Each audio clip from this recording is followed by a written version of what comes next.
Okay. Hopefully that worked out. I should have just gone live again and checking the audio as I always do because that's always good. All right. Guys, you're not following our friend and mod Feldenkane. Please give Feldenkane a follow.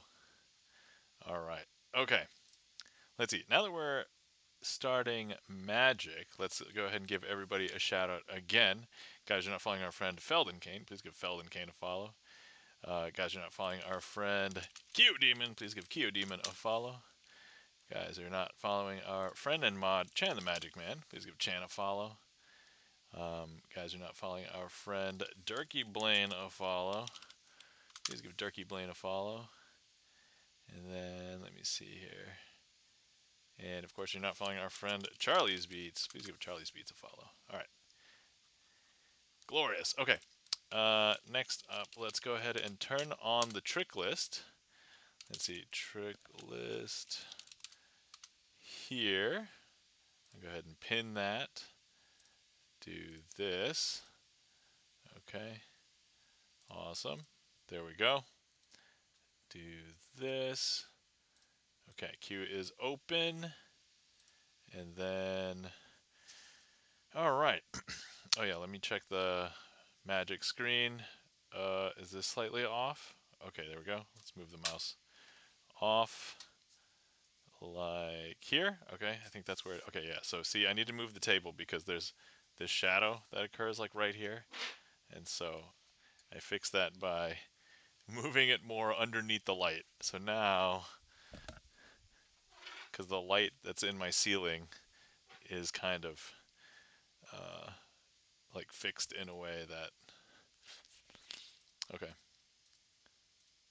All right. Next up, I have to put on cheating gloves. So let me go ahead and put on cheating gloves. Here we go.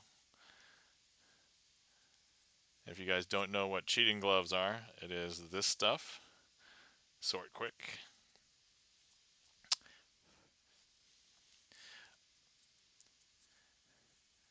Excellent. I see your request, Keo, for revolver. This is the original revolver. Oh, actually, Keo, while you're here, I'd wanted to do this on stream while you were here, but I think I feel comfortable enough now. I'm going to add a trick to the trick list, and I think you will recognize it. I've officially just added Hades to the trick list. So I think you would appreciate, oh okay, being able to request it. Yeah, so I haven't created any tricks for those names that I want to publicly show yet, but I would show them on my YouTube first, I believe. So unless I was like really dying to show them off, but okay, all right. Yeah, no, it's safe. This is safe. Nothing to worry about. Nothing to worry about yet. Not yet. Maybe one day. Okay, all right. So first things first, let's go ahead and get ready for revolver.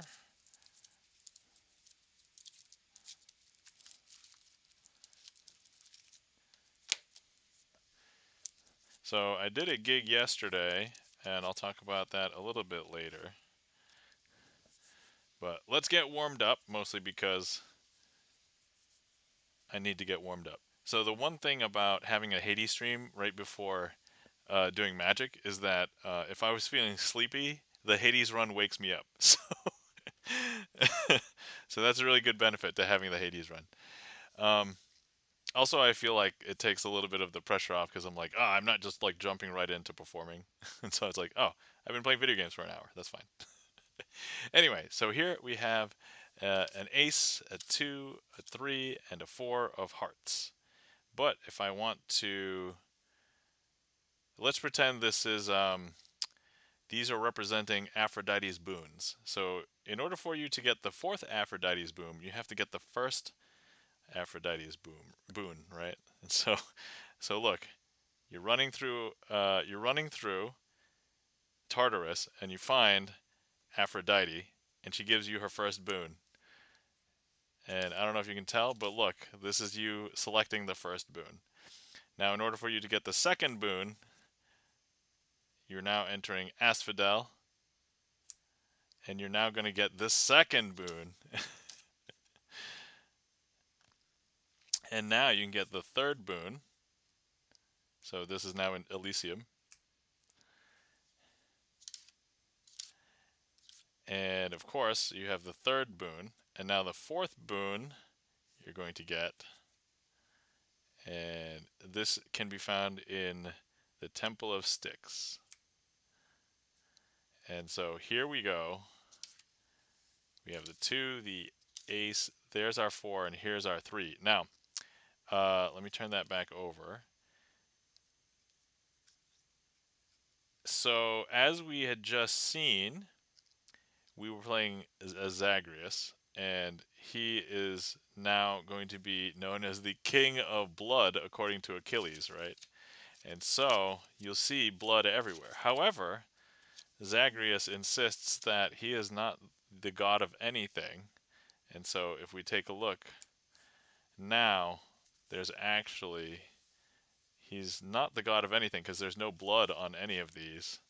And I don't know if you can tell, but none of them have blood on them. Is that interesting? Super interesting, right? And then I'm pretty sure also, there we go, ace 2, 3, 4. And that, my friends, is Revolver, but themed a little bit like for Hades. That's the other benefit. I have Hades on the mind already, so. But also, is it not appropriate? Because Kyo had requested that, so there we go.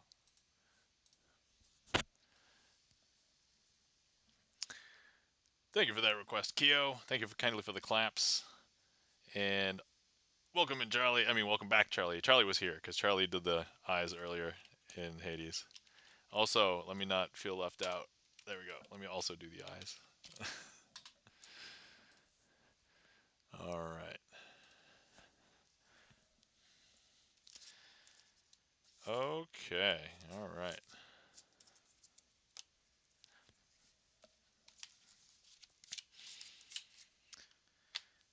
All right. Where were we? Oh, yes. Let's go ahead and find the Nine of Spades. All right. Signed by Kyo Demon. Because Kyo is a huge fan of Hades, and this trick is basically called the Hades trick. So the rest of these cards don't matter as much. So all we need is to have 4. And in order for us to win, in order for Kyo to win, Kyo's got to be up on the surface. And the surface is where all the cool things happen as far as like all of the celebrations, meeting Persephone, going to see the gods, and so on.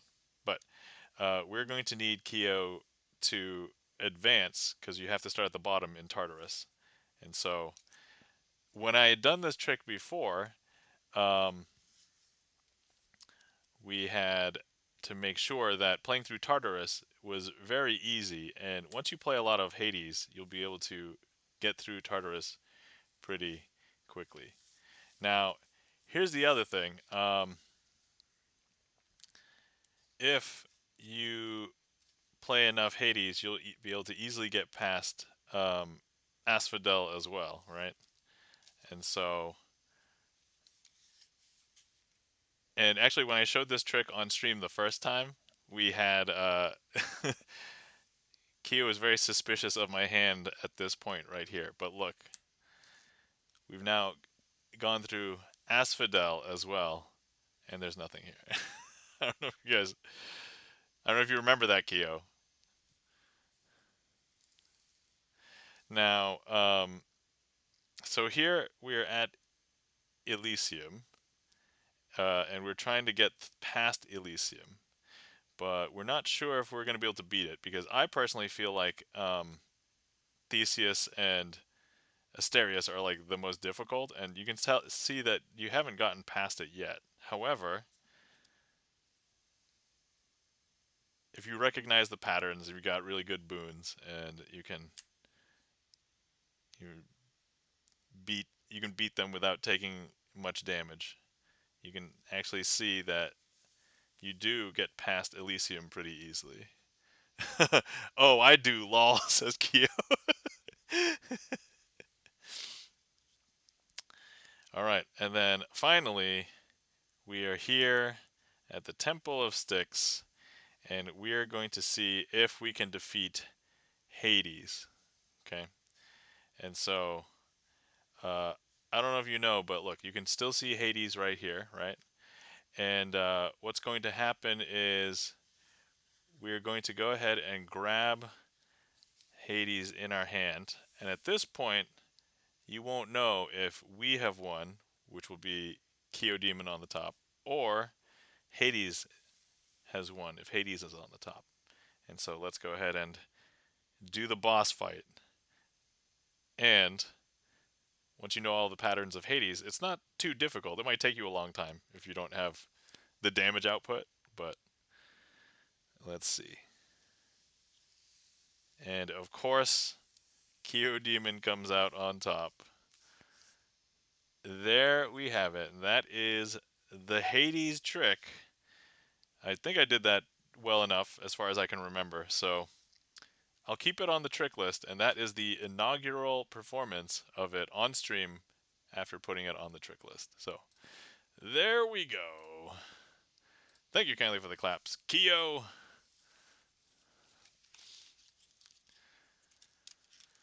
All right.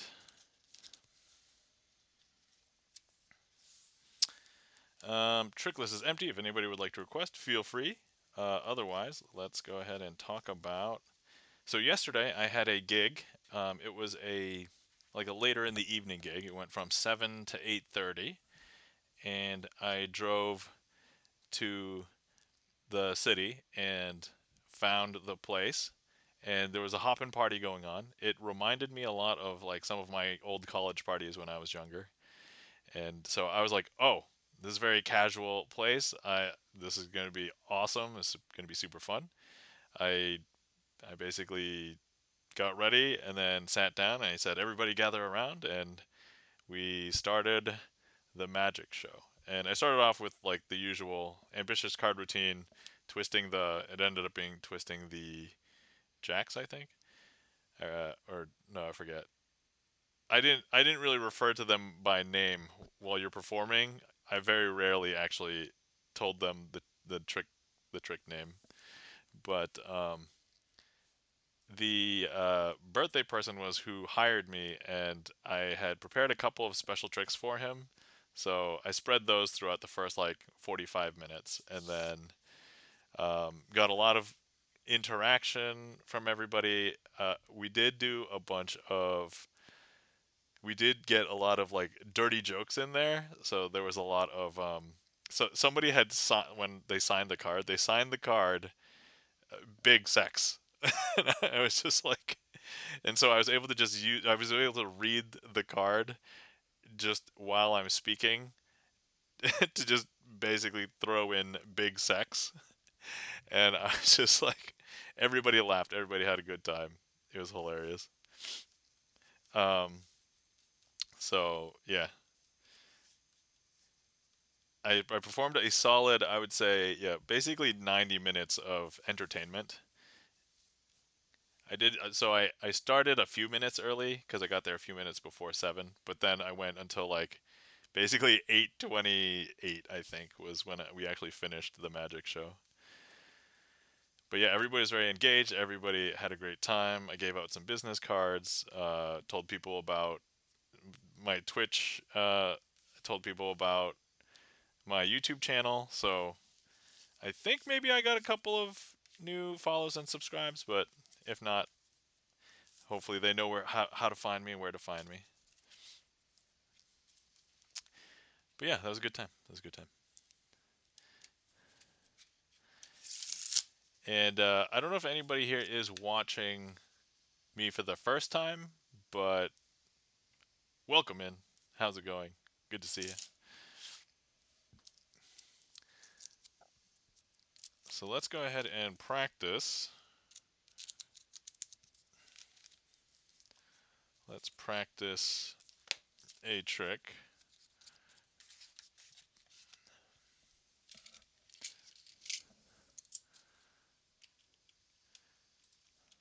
So I did this too yesterday.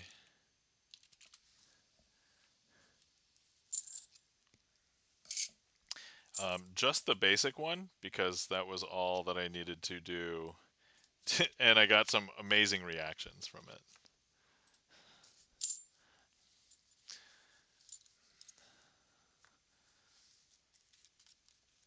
So we started like this. I talked to them about Star Trek, asked them if they knew how to transport things from place to place, what that technology was called. And of course, we can teleport things from corner to corner, going once, going twice. I didn't really do the click, but at this point, like visually, they were able to confirm. And then, of course, the last one. There we go.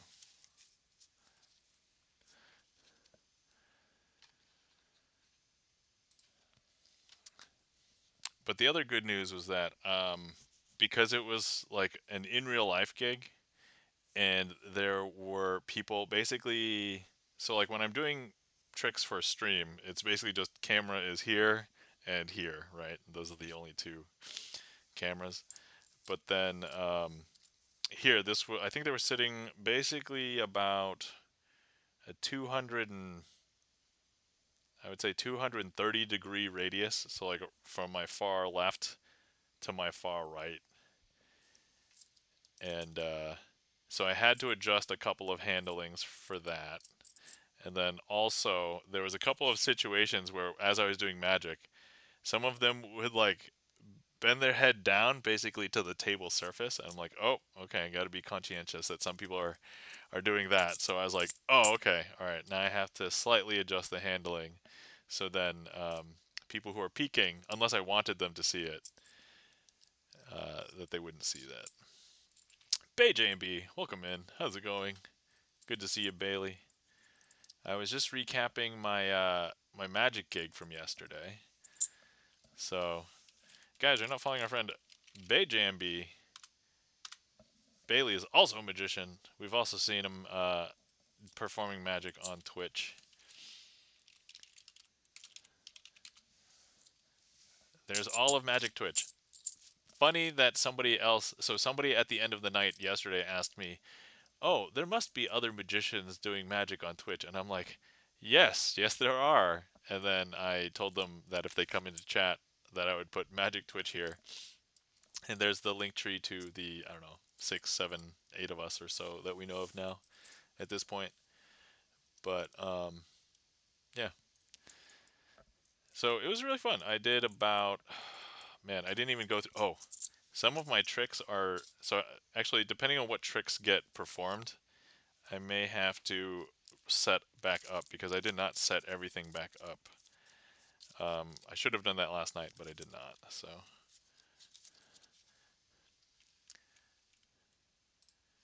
but actually, I might have to take some notes here.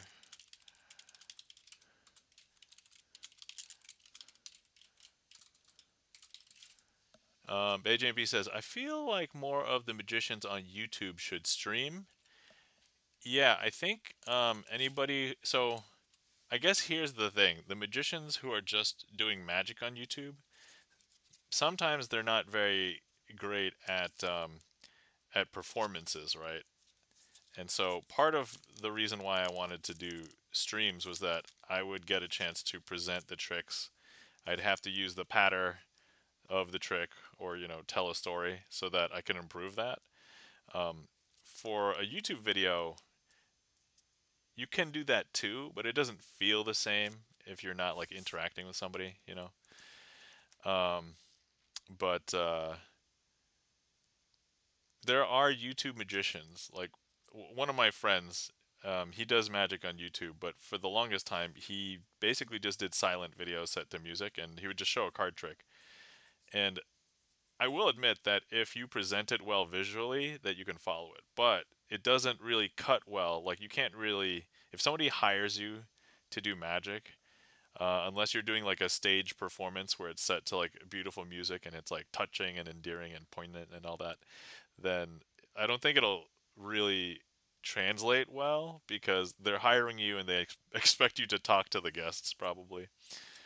Um, so yeah. Oh, I should set this trick back up because I know I did this yesterday.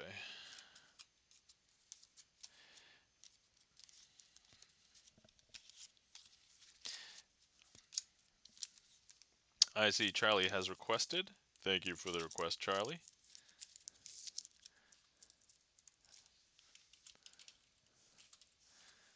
Okay, let's go ahead and get ready for that. Actually, can I do this setup? Yeah, I can get this set up, no problem. Okay, here we go. All right, let's first find the aces. So we have all of the aces here. And then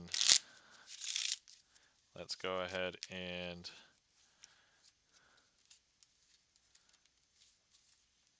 okay. We have the ace of hearts, the ace of clubs, the ace of diamonds, and the ace of spades. I'm going to leave the ace of spades down here. And then there's a specific magician that I see that does Omegle magic, and I think it would translate well to streaming. The thing about Omegle magic is that when you're doing Omegle magic, you're getting feedback basically in real time because it's basically a video call. And so I think that could work, except that you would probably want somebody to be on the call with you. So instead of doing it like with just text chat, because I know that a lot of magicians, especially started um, well before the pandemic, and they were doing magic basically before then. That the interaction isn't really the same, you know. So I'm gonna go ahead and use 3 cards to cover up each ace. And we will try and make all of the aces jump from place to place. But yeah, I've actually considered doing Omegle magic as well. I probably have a good setup for it. Like this, I wouldn't need to do anything different really, and I would just have a real time feedback with video from somebody. But here, let's go ahead and grab this ace and place it here. But I will say that Omegle magic is probably really good practice if you just need uh, some random eyes to just show a trick to. Like, yeah, that'll work out. So now if I show you, there's no aces over here. Now, we knew that the ace of spades was down here because we had placed it down there, but here's a couple of other cards. But the ace of diamonds has hopped from there to here. Now, let's go ahead and grab one of these. This is the ace, and place it here. So now if I show you, there's actually no aces here. And if I show you, we knew that the ace of diamonds was here, but now the ace of clubs is down here.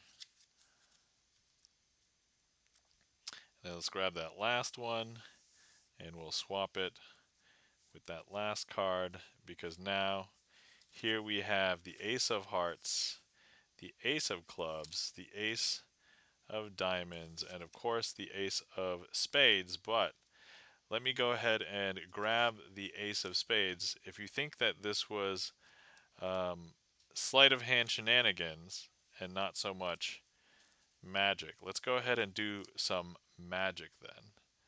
And so here, if you were here, you could place your hand on top of this pile just to make sure that there's no possible way I could get the ace of spades.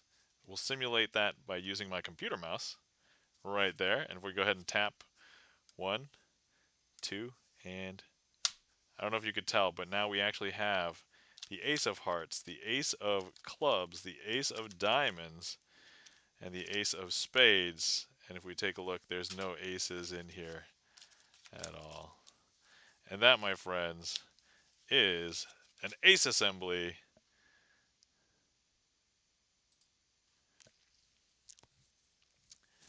Thank you for that request, Charlie's Beats, signer of the ace of spades.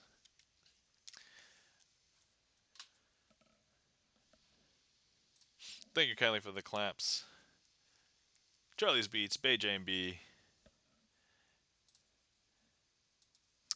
Bay JMB, is the magician that you're talking about, do they have a prominent YouTube channel? You want to tell me who it is, or? Because I'm always looking for other magicians to basically watch and get inspiration from. MK Magic on YouTube? Okay. I may already follow them. I'm going to double check. We're going to double check. MK Magic.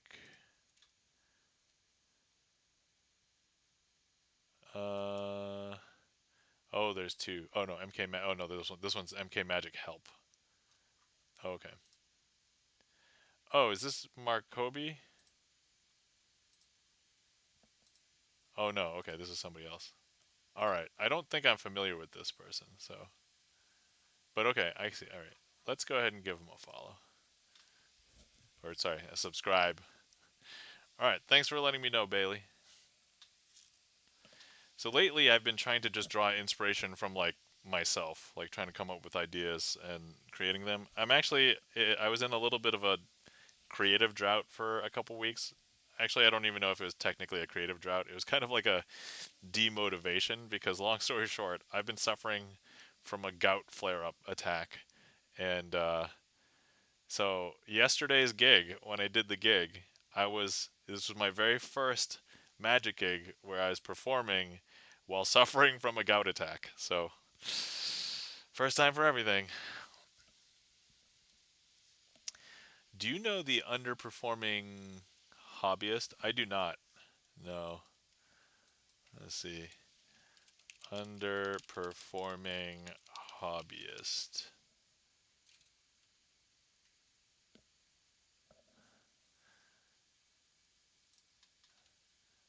More about this channel. Okay, not much there.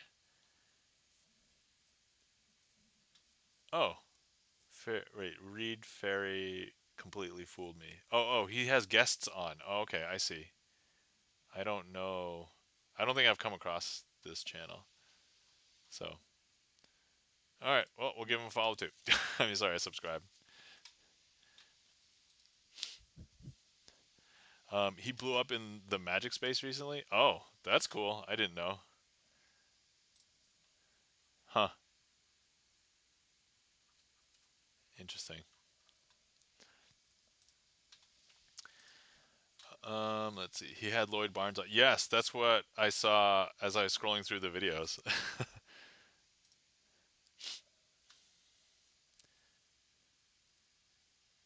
So one of his videos is even Lloyd Barnes gets nervous performing magic, and Lloyd Barnes is like a professional, creates a bunch of his own magic. Lloyd Barnes also has his own YouTube channel, so yeah, definitely cool, definitely cool. Yeah, as of late, I haven't. I guess I haven't really been exposed to new creators specifically. I'm mostly looking for just like specific tricks, or I've actually been doing a deep dive into my favorite types of sleights, which is false counts. So I think those of you who have been around for a while and you knew that my favorite sleight is a false count, then there you go. Beijambi says, I think you really like him. I would start at the beginning of his videos. Okay. There's not that many on this YouTube channel, so it's like 4 times. There's 16. So that's not too bad. Although one of them is like an almost 2 hours, but most of them are like 10 to 30 minutes. So okay. You know what I'm gonna do? Let me actually. Oh no. Okay, so I recently did something to try and like gain some performance for all my computers, but most of the modern video websites, so like Twitch and YouTube, they're designed as a progressive web app, and so I instead of running them inside of a browser, I've been installing them, i.e., having them run as a separate process. It's still based off of like I think a Chromium browser, but it's isolated in its own process and not as part of the browser. And that also means I can close the browser and still have that run, or I can close the video and have it not affect the browser. And so I have three like primary media web apps now. So it's YouTube, YouTube Music, and Twitch. But I'm trying to see, and I've noticed that for my computer that is not my beefy one, so not this one, but the one upstairs, like the fan does not run as much. And I'm like, okay, this is good. This one should be able to handle it, but I just tried to do it anyway. So, all right, the queue is empty. If anybody would like to request any magic, feel free. Now's a good time because the ad break is finishing now. So,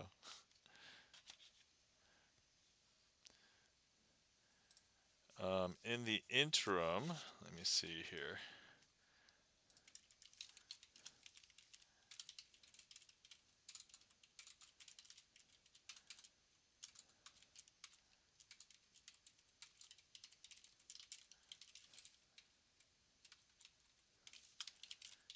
You know what played really well yesterday? The Invisible Palm. The Invisible Palm played really well yesterday. That trick, people were like, "What? My mind!" Like their minds were melting. It felt so good. Oh, I also did the vampire card trick as well as part of yesterday. Let me just make sure this is set up properly. Yep. Okay. Cool.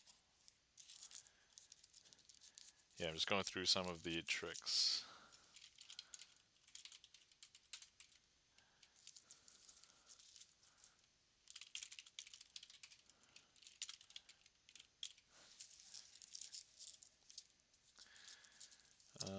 Okay. Cool. Oh, I see we have another request. Looks like Charlie has requested Traveling Man.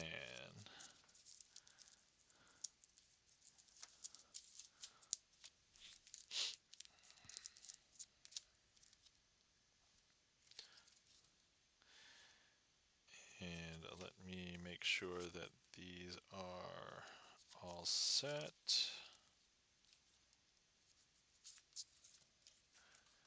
Okay.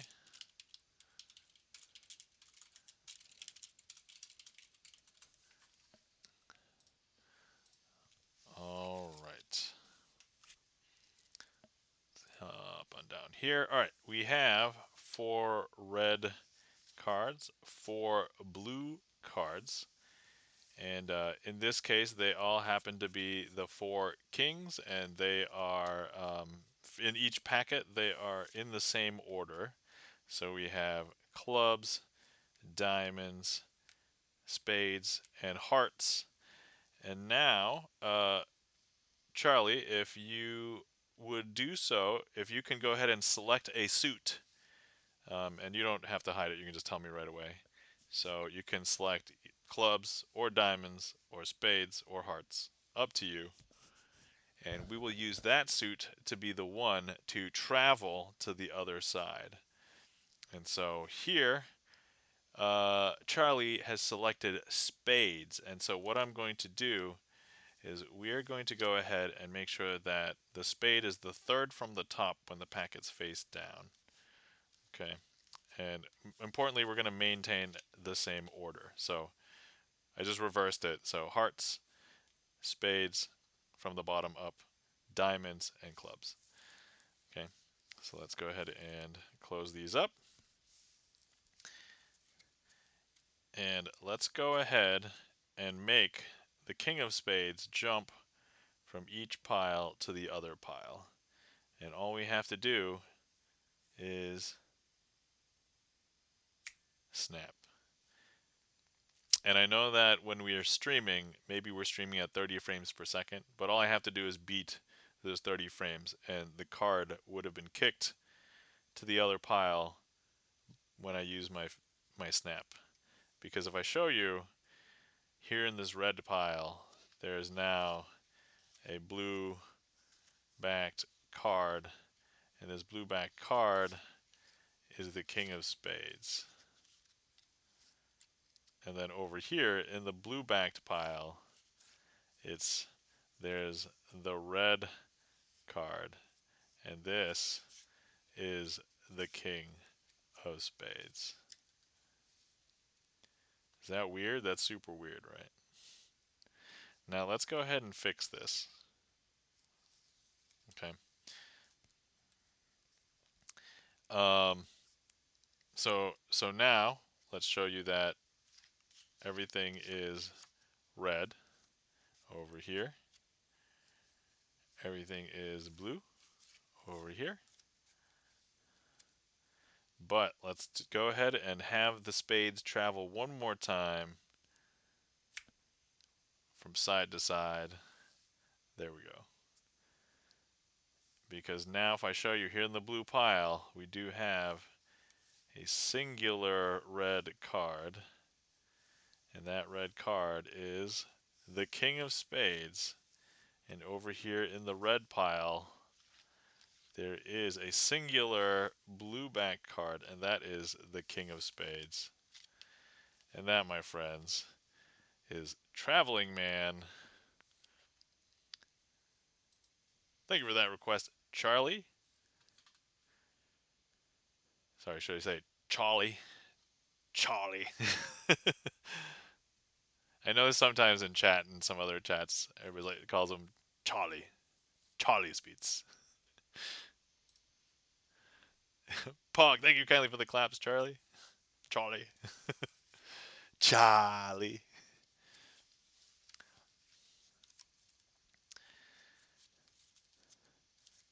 Has anybody ever like trolled you, Charlie? And they're like, "What's your nickname?" Charmander. It's a, I don't know. I don't know. I don't even know if you would even consider that like a troll. Like you'd be like, "Oh, calling me a fiery, cute-looking dragon?" Like I don't know. Sorry, dinosaur. Look, if I was called Charmander, I think that would probably be a compliment, right? You're looking bright and orange today. You're looking awfully fiery today. Bay J and B said, "Did you bite my finger, Charlie's feet?" Okay, that would probably be a troll. Charlie bit my finger. No, but this, yeah. Oh, yeah. I can imagine. Yeah, if anybody doesn't know that meme, you're probably not old enough. But yeah, Charlie bit my finger. Good. I'm happy I did the cliche thing. um, yeah. So when I was young, I didn't know why. Um, there's a saying, and apparently it's potentially very offensive to. So I'm Vietnamese, potentially very offensive to Vietnamese, and they would say, they would say if they were trying to be offensive to me, "Charlie in the trees" to me, and this is referencing actual wartime stuff, I believe, and yeah, talking about the Vietnam War. But I wasn't there. I don't remember anything. I didn't know the stereotypes, so I wasn't even like growing up. There were people who asked me sometimes like, "Are you concerned about racism?" And honestly, everywhere I've lived, uh, I've mostly been generally fortunate to not have to deal with that. So um, that's generally the good part. I actually once, I think in the past like 15 years, because it was after I had met my at the time girlfriend, but not my wife, and she had heard somebody yell like a racial slur out the window, and it was probably targeted at me because I was like the only Asian person. But I didn't hear what they said, honestly, so I wasn't offended because I didn't know they were saying anything. But she told me, yeah, I think that guy was yelling an Asian slur at you, and I'm like, oh, okay, and because it didn't register to me that it was. First of all, I didn't know it was directed at me, and second of all, I didn't know what it was referencing. If I heard it, so. But yeah, there it is still. Um, I hear if you go down to the south or different areas of the United States, there are still areas in which there is heavy racism against Asians, and um, I do have to I do have to call attention so that it is still a problem in various places and things like that. So I don't even know how we got here. How did we get here? This is all my fault because I brought Charlie. No, actually, the thing that I brought up before also is Charlie. You want to go to Candy Mountain, Charlie? Let's go to Candy Mountain, Charlie. Do you guys remember that? Charlie the Unicorn. Charlie, we're going to Candy Mountain. Let's go to Candy Mountain, Charlie.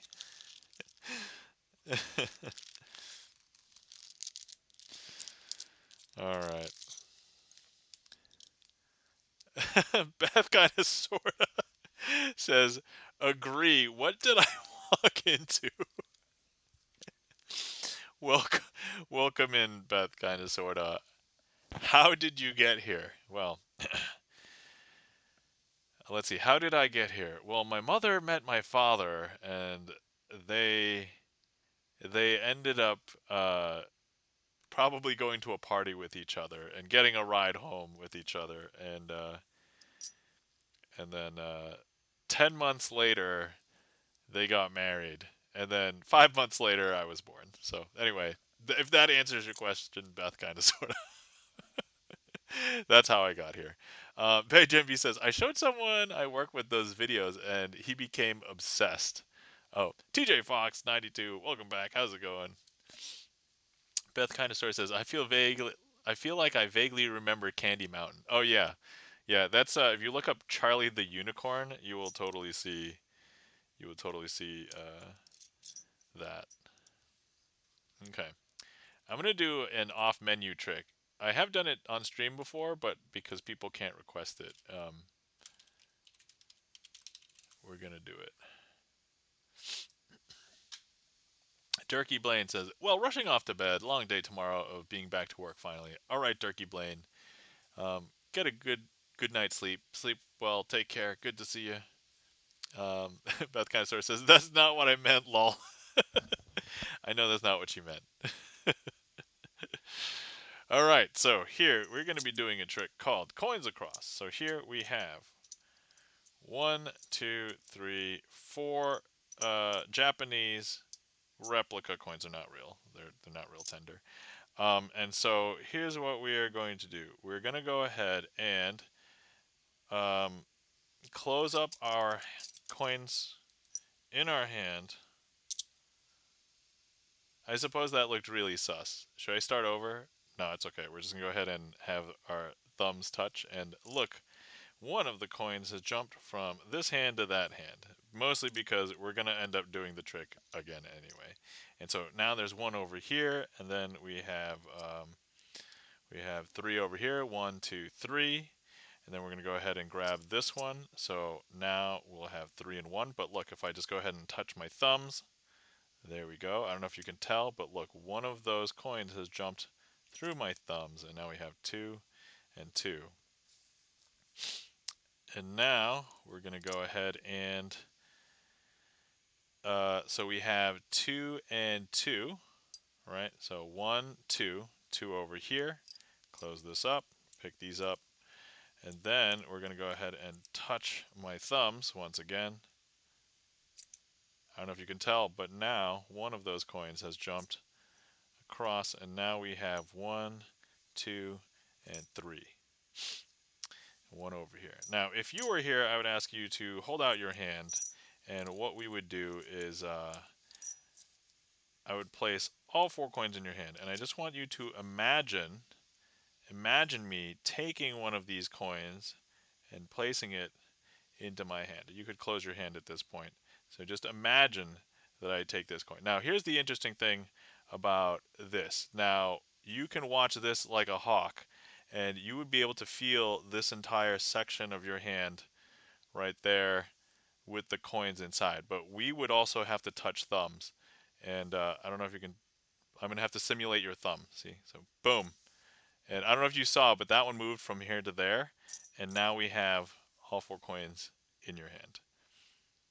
And that is, I would call that a scuffed performance, because I don't think that was the best, but probably good enough. I don't think it was too bad. Beth kind of sort of says, I feel like I never saw it, but someone quoted it enough for it to stay in my memory. Oh, yeah, I don't know about you, but I hung out with some people back in college that would quote ridiculosity, lots of ridiculous things in college, and Candy Mountain was one of them for me. Um, the one that I probably quoted the most, and if you guys haven't seen it, is Power Thirst. So that one sticks in my mind. All right. Let's see here. So, oh yeah, if anybody was interested in seeing more of my decks of cards, I know that there have been some people who are interested in seeing decks of cards. Here they are. If you want to see one, you can redeem premium deck of cards, I think. Is that only like 100 or 200 channel points? I wanted it to be low enough that it was not like a huge deal to just see a deck of cards. Premium deck 250? Okay, that's fair. All right. An ad break. Okay, great. That'll give me a chance to practice this other one.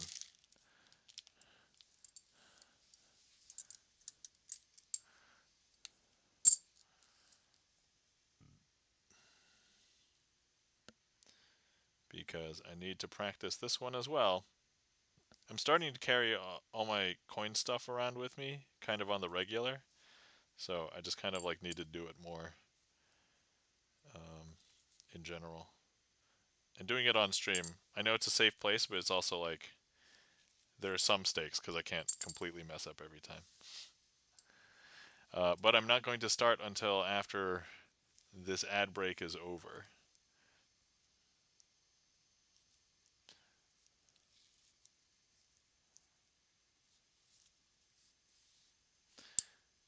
And of course, I'm trying to remember how to do it right now in my mind.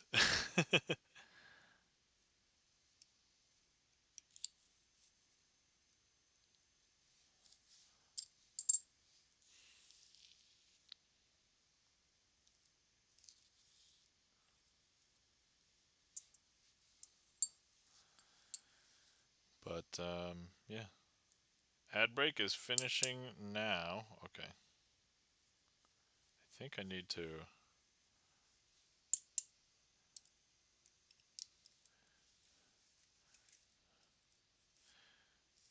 do this.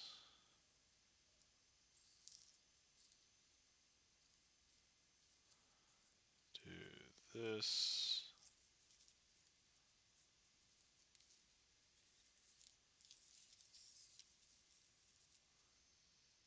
Thanks for the request, Charlie. I see it. Okay. All right.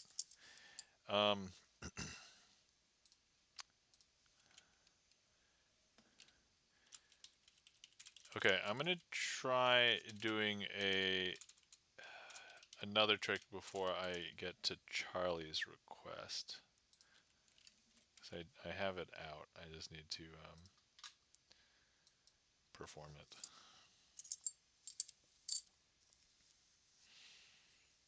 Okay. All right. Let's give this a shot. And let's hope I don't mess this up. Beth kind of sort of said, "Do you have a 3-card trick of some sort?" I know I have no idea of the name, but someone I know is getting back into card tricks and did one. Yeah, I do. There's like 2 variations of like a 3-card trick. There's the 3-card Monty, which I don't do the normal one. I do color Monty, and then there's actually one called the 3-card trick, which is one that I did yesterday. It doesn't really work out well on stream, but I can reproduce it if you guys want to see that. So I'm sorry if that's not much of an explanation. Oh no, that's okay. That's okay. Here, tell you what. I will go ahead and do 3-card trick after Charlie's request. Okay, all right. But first, 3-coin challenge. All right, or sorry, the Chinese coin challenge. All right. First things first, we have 3 Chinese coin replicas. We have a ribbon, and if you were here, I would allow you to inspect all of this.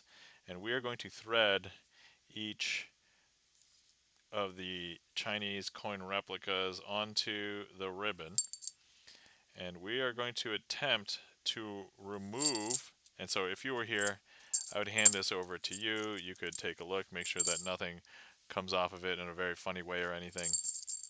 All right, and so but we're going to go ahead and tell you the story about how people try and steal Chinese coins off of the ribbon, basically when they don't have any pockets, and this is how they would try and keep their money secure. And so if you were here, I would ask you to hold your hand out like this, and we'll go ahead and have 1, 2, and 3. Remove one from the string, or the ribbon in this case. Okay. Now the trick is to try and take a second one.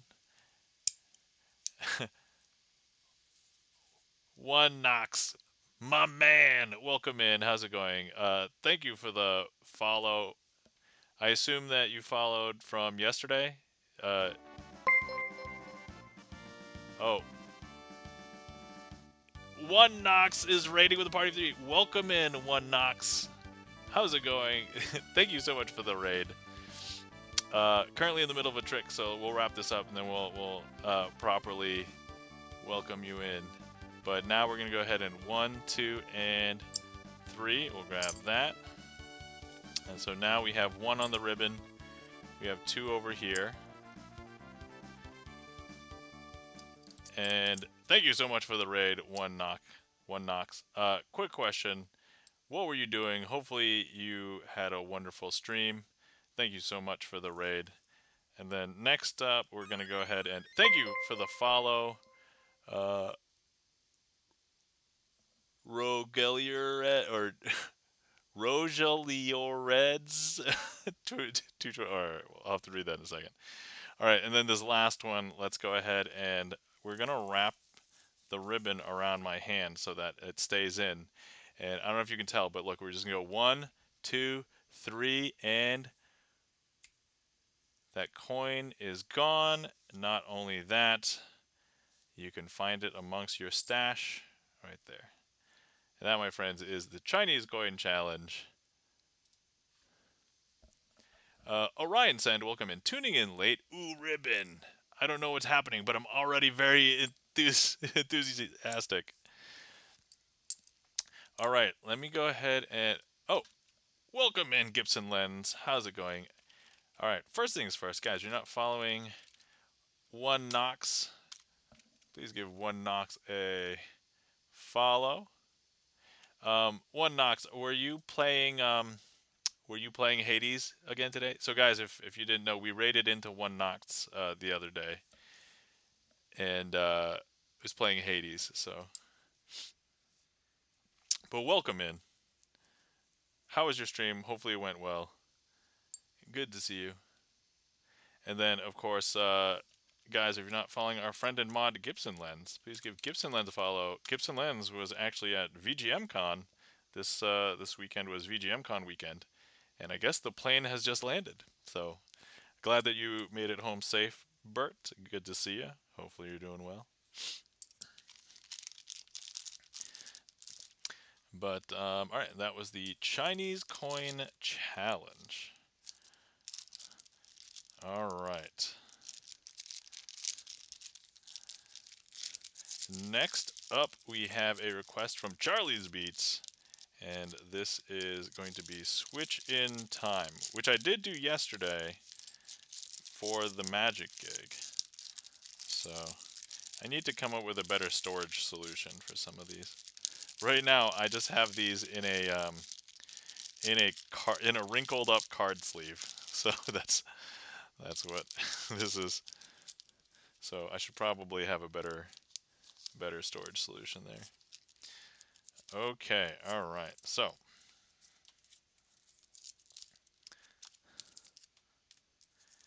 this is Switch in Time. Let's see. Orion Zen says, my approach to sleight of hand is a combination of nerdiness and the Peter Griffin clapping meme. Wholly analytical, but also easily pleased like very young child. Highly analytical. Yes. I mean, that was my entire first year of Magic because I like puzzles and I basically wanted to figure out how everything was done as best as I could. So all right, so here we have 4 blue back cards, 4 red back cards. I'm going to go ahead and take a blue back card and place it amongst the red back cards, and the red back card, place it amongst the blue back cards. Importantly, we're going to close them up like this. Now, when magicians say they're going to snap, they might say they're going to snap for effect. But I'm going to confess to you, that was not just for effect. What I did was when I snapped, I contacted the card that was in the pile that was of the other color, and I kicked it to the other side. I know, it's super weird, but now look, if I show you everything in this pile, red, red, red, red, and everything over here, blue, blue, blue, blue. Is that strange? That's very strange, right? Yeah, and so here, let's go ahead and place 2 red, 2 red. And then over here, 2 blue, 2 blue. I want to place 2 blue on 2 red on 2 blue. Now we're going to up the challenge a little bit, and I'm going to go ahead and kick over the 2 cards that are of the incorrect color. And I don't know if you could tell, but just by snapping, I snapped for effect, but actually I kicked the cards that were of the other color into the other pile. Because now if we look over here, we have blue, blue, blue, blue. And then we have red, red, red, red. Is that strange? It's very strange, right? And so here, this is the only part that we're going to have where some of the cards are facing in the opposite direction. So let's go ahead and place them in like this. And place this in like this. And now we will do that snap one more time. And we will go ahead and make sure that here in this pile we have blue, blue, blue, blue, and red, red, red, red. And that, my friends, is a switch in time. Let's see. Orion Sen says, what? You made a quarter come behind your ear and I get to keep it? Yay! Yeah, so very important note there. Magicians used to say that, oh, what's that in your ear? And they would pluck out like a quarter from their ear. And lots of kids would just end up trying to put quarters in their ears. So now the general recommendation is make sure that it comes from not inside their ear, but like behind their ear or like from their hair behind their head or something, so that young kids don't try and shove random objects into their ear. Is the thing. Thank you kindly for the claps, Charlie's Beats. Thank you for that request as well.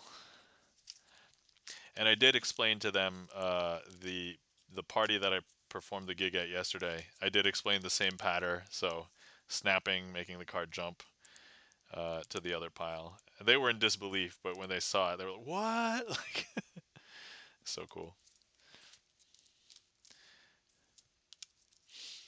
Okay, next up. Oh, Orion Send. Thank you so much for the 3-stream watch streak. Orion Send. Safety is important, friends. Also, I did not know that people tried to put objects in their ear for magic tricks. I mean, I knew about kids putting things up their nose for an emergency intervention, but very good PSA. Yes, yes. The thing is, it's like if you're not a magician, it doesn't really, it doesn't really come up. You don't really think about it that much. Like, but when you're the magician and you happen to do something that causes a kid to potentially do something that might hurt themselves, like shoving a coin in their ear, then you start to think, oh, is that would that legally be on me? That that's the thing.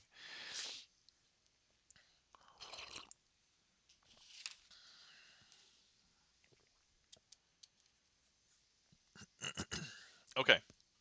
All right. So we are going to attempt to do the 3 card trick um, for Beth, kind of sorta, and because Beth was asking about the 3 card trick. I did do this for the birthday party yesterday, but um, and you'll see in a moment where things could get a little bit awkward. So, all right, so I have the deck here, and then what we're going to do is I would ask somebody to count 3 cards from this pile into this hand. It doesn't really matter, but I'm going to count them onto the table here and pick them up. So here's 1, 2, 3. So in order to do the 3 card trick, we're going to need to do um, we're going to need 3 cards. And so now I start counting 1, 2, 3, 4. Oh, and everybody's like, wait, what?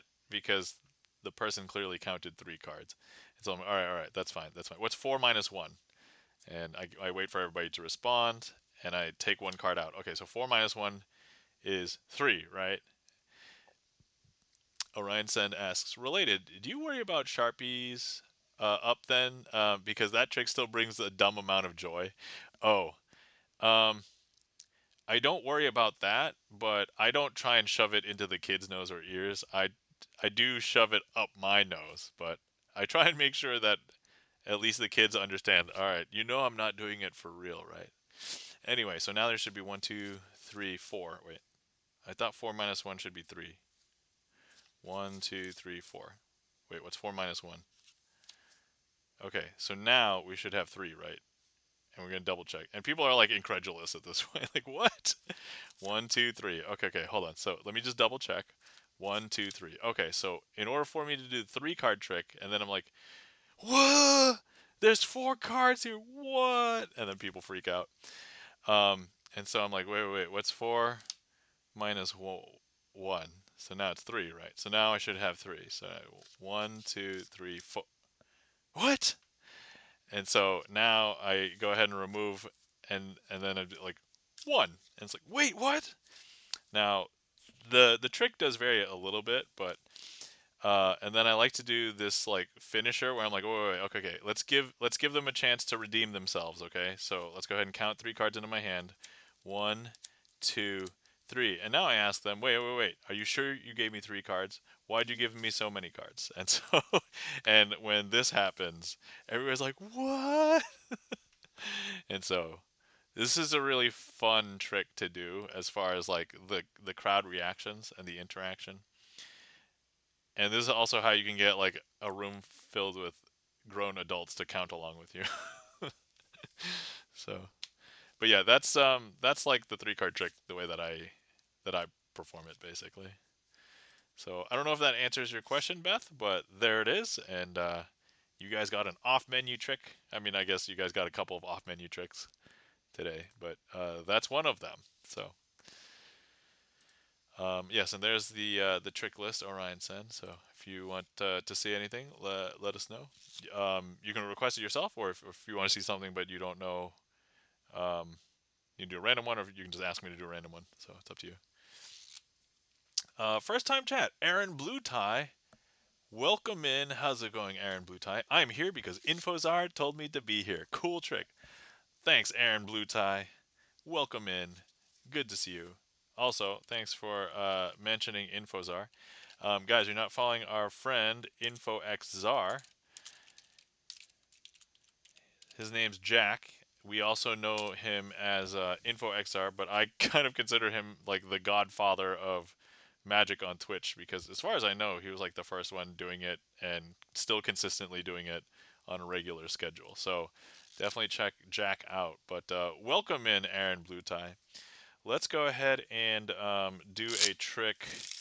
So, by the way, for anybody who's here for the first time or hasn't really met me before, hi, my name is Nam, also known as Crazy Asian, spelled this weird way on Twitch. And I like to do sleight of hand card magic on Sunday nights. If you see me other times, I might be playing video games, things like that. But I try and keep Sunday nights sleight of hand Sunday. And so I structure my stream like a music stream, except I have a song list, but there's no songs. It's all tricks. And so if anybody wants to request a trick, we have the trick list pinned on in chat, and so you can see all of the tricks that you can request. So there's that. And then Beth kind of sort of says wizardry, but it must have been the other one. I was literally only There's literally only 3 cards used. Oh, okay, all right. So we can do the other one next. We'll put that in. Although I was going to do another one before that.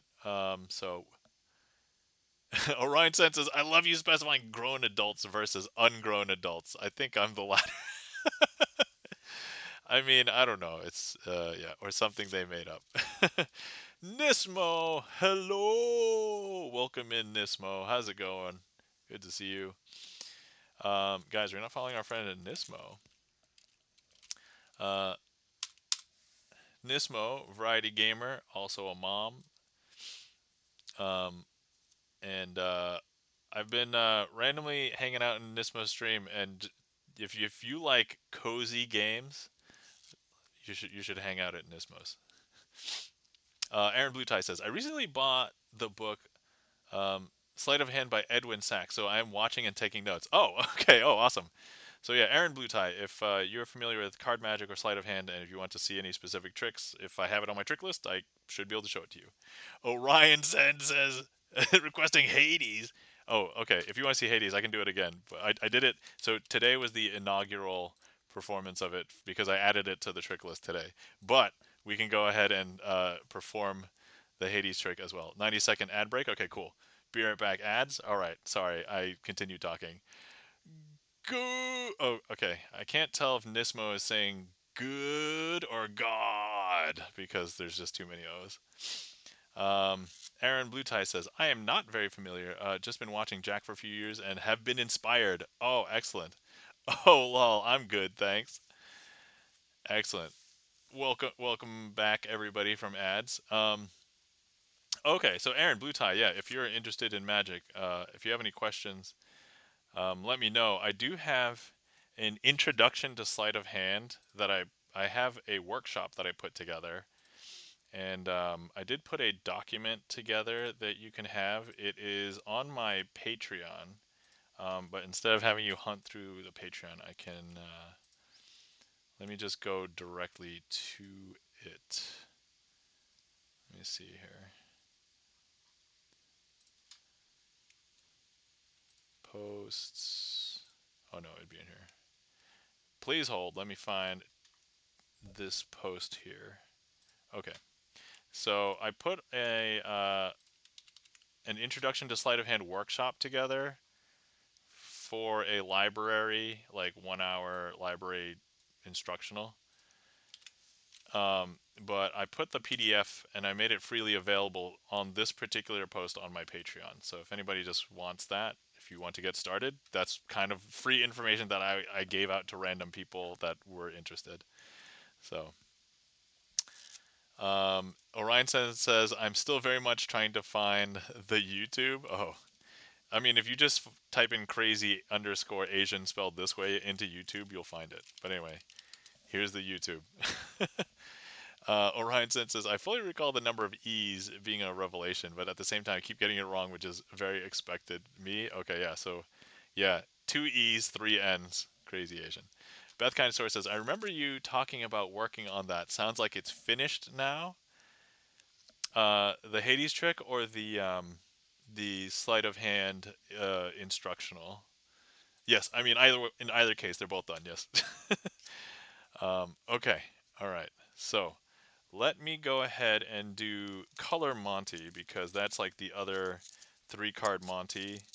And that way you can compare and contrast to see if it is like that. There's another 3 card Monty that I don't do, but this is not it. But we'll show you. We'll show you this one. Okay. So here we have 3 cards, and I want to show you. You're going to have to find the money card, right? So this is not the money card. This is a blue diamond. This second one is also a blue diamond. And then the money card is the red diamond. So you're going to try and find the red diamond. Now, a lot of people, when I ask them, go ahead and try and find the red diamond, they might miss that I place it on the bottom. But if they do catch me, they'll be like, "Hey, I saw you put it on the bottom. It's on the bottom, right?" And I'm like, "No, no, no. It's there's a blue diamond on the bottom." And now they say, "Oh, wait, if you didn't actually put it on the bottom, um, the red diamond must still be on the top, right?" And I'm like, "Yeah, well, no, because like on the top, there's actually a blue diamond. And so wait, if the blue diamond's on the bottom and the top, there must be the red diamond in the middle." And then of course I tell them, "No, no, no, that's a blue diamond too." And they're like, "What? You must be cheating because there's there were 3 blue diamonds. I didn't see any red diamonds." But as you all know, how cons work is that you have to give them a way to win because that's how you lure them in. And so now if you tell them, "Oh yeah, the red diamond's on the bottom," they'll see that the red diamond's on the bottom, right? And so now they're thinking, "Wait, wait, there must be a blue diamond on the top." But no, now if I show you, I can have the red diamond also be on the top. And now I don't know if you know, but they're thinking, wait, if I saw a red diamond on the bottom and the top, there must be a blue diamond in the middle. And of course, I can just show them that there's a red diamond here in the middle. And now they're thinking, whoa, whoa, whoa, you're using more than 6 cards. And I'm like, no, 1, 2, 3. There's only 3 cards here. And now this is where, if you had been betting money, you'd be winning, and the person who is guessing, they'd be losing. And so this is when you tell them to double or nothing. Tell you what, if you can guess what's on this 3rd card, you win. You don't owe me anything. But I'll give you a hint. This has a blue diamond on it. This has a red diamond on it. What's on this one? All right, let me just catch up with the chat here. All right, so working on that. Thank you very much. You're welcome, Aaron Blue Tie. Orion Sen says, "Ooh, sleight of hand instructional, fully up my neurons, but at the same time, I don't think my dexterity issue is going to help."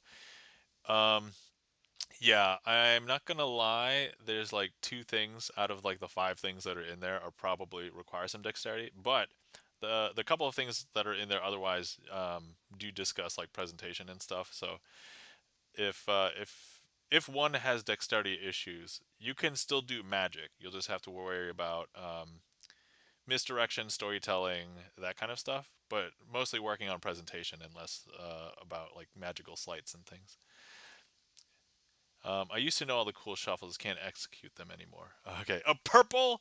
Aaron Blue Tie says, purple. Yeah, right. You mix those 2 colors. A lot of people would say, oh no, it's a blue diamond, right? Some people like, no, no, no. Is it another red diamond? Some people are like, no, no, no. It's purple diamond or a mix of both. No, no, no. So here's the thing: if at this point you are guessing a diamond and you have no idea what's in it, you will owe the magician dollar bills. And that, my friends, is color Monty. It's a variation of 3 card Monty, but all of it is done in the hands. And then there's a 3 card Monty version, which like you have 3 cards and they do this, but that's like more of like the gambling demonstration where you know they are pulling a con on you. So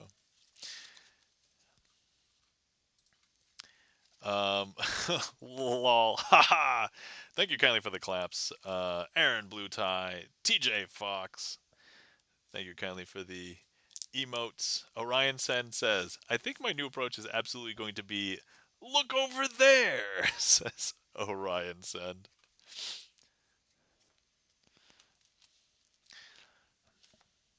Here's the funniest thing. I think I've been able to use look over there, but not in like a serious thing.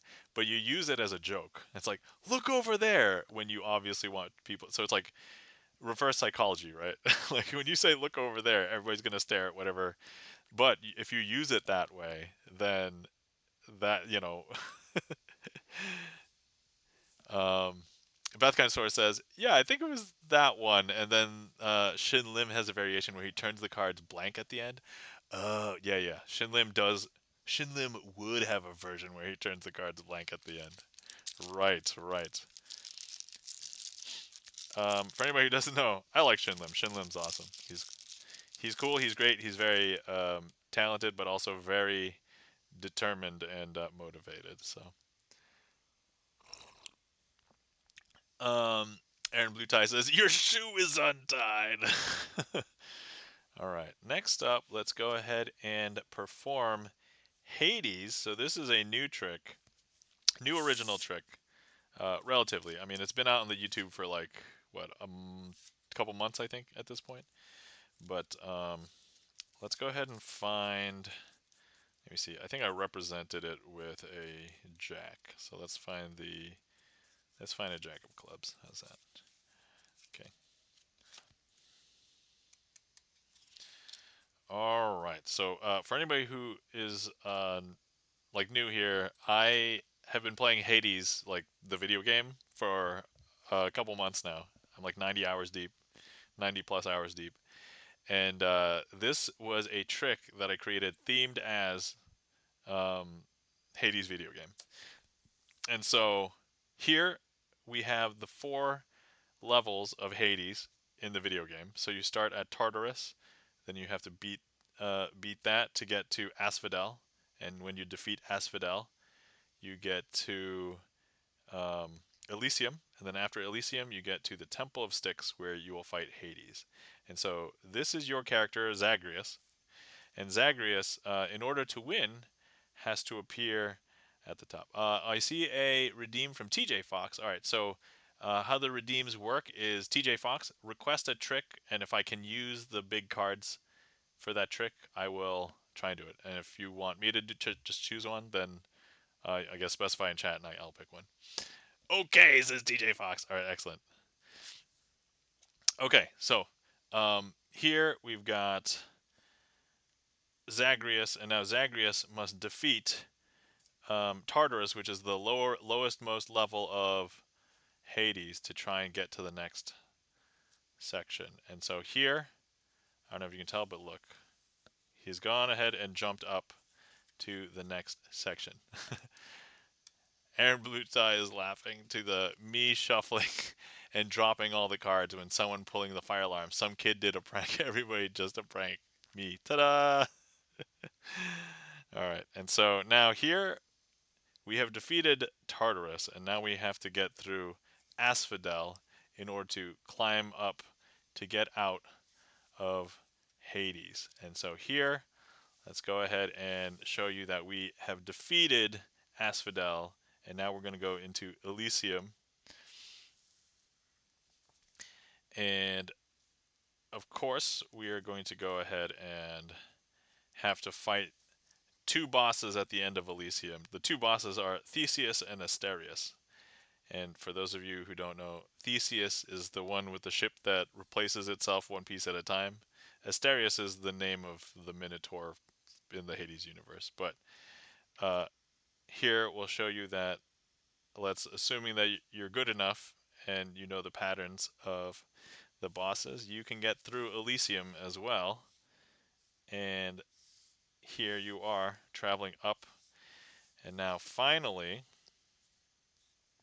you've reached the Temple of the Styx, which is where Hades will be waiting for you. And now you can still see that Hades is going to be a tough boss. And so here's what we're going to do.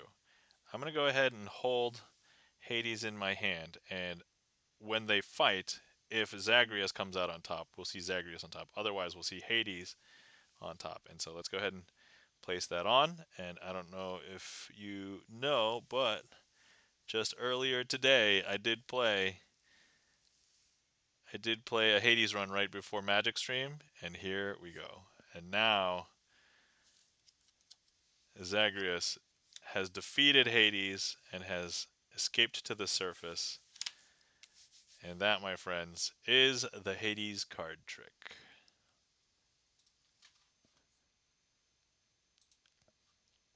Original. Um,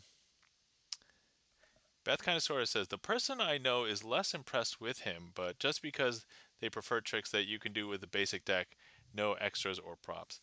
Yeah, the thing is, there's different levels of having different props, right? So like you can have a very basic trick and you can just use a regular deck of cards. You can have a basic trick, but if you just use some blank cards along with it, it can really elevate the trick and really surprise because like there's a huge contrast between seeing something on the card and then seeing a completely blank card. And I would argue that if you still have to use like sleight of hand, then it really shouldn't matter if you're using the gaff in that manner, um, which is what a blank card is. A blank card is a gaff card. There are other types of devices and cards and like technology that will oftentimes do the magical trick for you. And in the past, I used to think that would be cheating, but if you still work on your presentation and performance, then like you're still a magician. You're just like offloading you're not doing sleights. You're just offloading like that difficult portion to this, technology or whatever. Um, so that's fine and all. The person that I performed for their birthday yesterday, they were a fan of poker and playing cards, and I think they said they would be impressed if I could just do more tricks with just a regular deck of cards. I still used my blank cards, but I blew them away as far as the reactions that I got because of using the blank cards. And you guys know I'll still use the sleights and everything. So like I'm still doing the tricks like as I would intend to do. But yeah, it's just like an artistic contrast, a visual contrast, and like, oh my god, how can it be blank, right? Kind of thing. Thank you kindly for the claps. Orion Send, Aaron Blue Tie, and let's see here.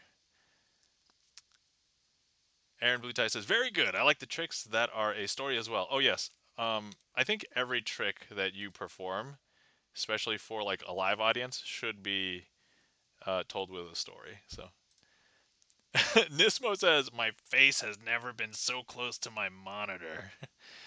All right, Nismo. I think nowadays it's probably okay because we don't have CRT monitors anymore. If your face was that close to a CRT monitor, I probably would tell you, don't put your face so close to the CRT monitor. But I think yeah, now it's probably a lot safer. Orion Sen says, in my expertise, basic deck uh, usually doesn't mean that. I mean, even if I were to use one of my grandmother's decks, how do you argue the difference between what she used for solitaire or pinochle versus your just cute puppies? What is basic? I think what a lot of people consider like a basic deck is just what we would consider a borrowed deck in Magic. So you would basically have a deck of cards that you could just normally play that somebody would buy. You could borrow it and still do all the same tricks. So oftentimes, I think most of the tricks that I do, even if they're blank cards, I could just replace it with like a bunch of jokers or something. Um, and so that would be the usual like replacement. Let's see. Beth kind of sort of says, I mean, I agree. Some people I know are just a tough crowd. Oh yeah, I'll agree with that. That is awesome, says DJ Fox. Time for glasses, says DJ Fox to Nismo. I was trying to figure it out. There are some tricks that you might be able to figure out. I don't think that was one of them. Blue Tie says probably shouldn't be that close to the screen in general. I mean, I'm gonna let you know that my magic is not a magic eye.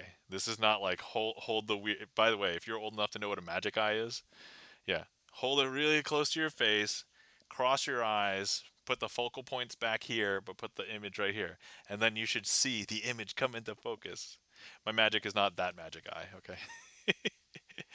Lol. All right. Beth kind of sort of says, also, not to go too far into what a narmalry. Oh, we are just saying a fresh deck you'd also use to play poker. Yes, that's basic. Yep. Yeah, 52 cards, no jokers, no extra cards. Um, Orion said something that very much impresses me are the signed cards. Obviously, cards could be duplicates, but they have mild visual differences. Yeah. So signed cards. Yep, that's right. So that's why I allow people to sign the deck here. And actually, if anybody wants to sign a card, we have many ways to sign a card in the deck. Um, so currently in this deck, there's 6 cards that are not signed yet. And so if you would like to sign one of those, feel free. Um, but again, tough crowd. Thanks for all those face emotes, TJ Fox. All right. Orion Sen says, I was terrible at Magic Eye. To be fair, I was also terrible with Magic Eye. I was always chronically disappointed when everyone got Valentine's at school because I never knew what the message was supposed to be. Aaron Blue Tie says, I never could see them. My eyes are weird or something. Yeah, be right back. Oh, okay. I want to sign a card. Oh, I got to save up. Haha. Yes. Yes, that's right. So, yeah, if you want to sign a card the freeway, yeah, 25,000 channel points. I think that's like, I think he's just watching me for like a month or something. But then also that ensures that it's not just some rando signing the deck. So like most of the people's names that you see in the Twitch deck right now are people that are regulars or have supported me or have come in and or other magicians on Twitch or friends of mine that I would hang out in chat at other streams or whatever. So just so that I like there's actually a couple of names here that are effectively randos, but like they raid in and then like I think their mods like gift sub them and stuff, and I'm like, all right, they can sign a card, that's fine. But gotta earn it, yeah, yeah, that's all. Okay, all right. So, oh, um, I did also tell Nismo if you are interested in seeing some lock picking, let me know.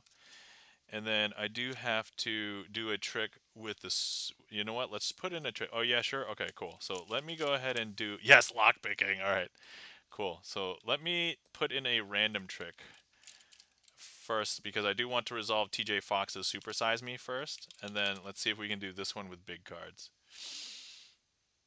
We can. It won't be that impressive. Hold on. Let me do. Let me see if another one.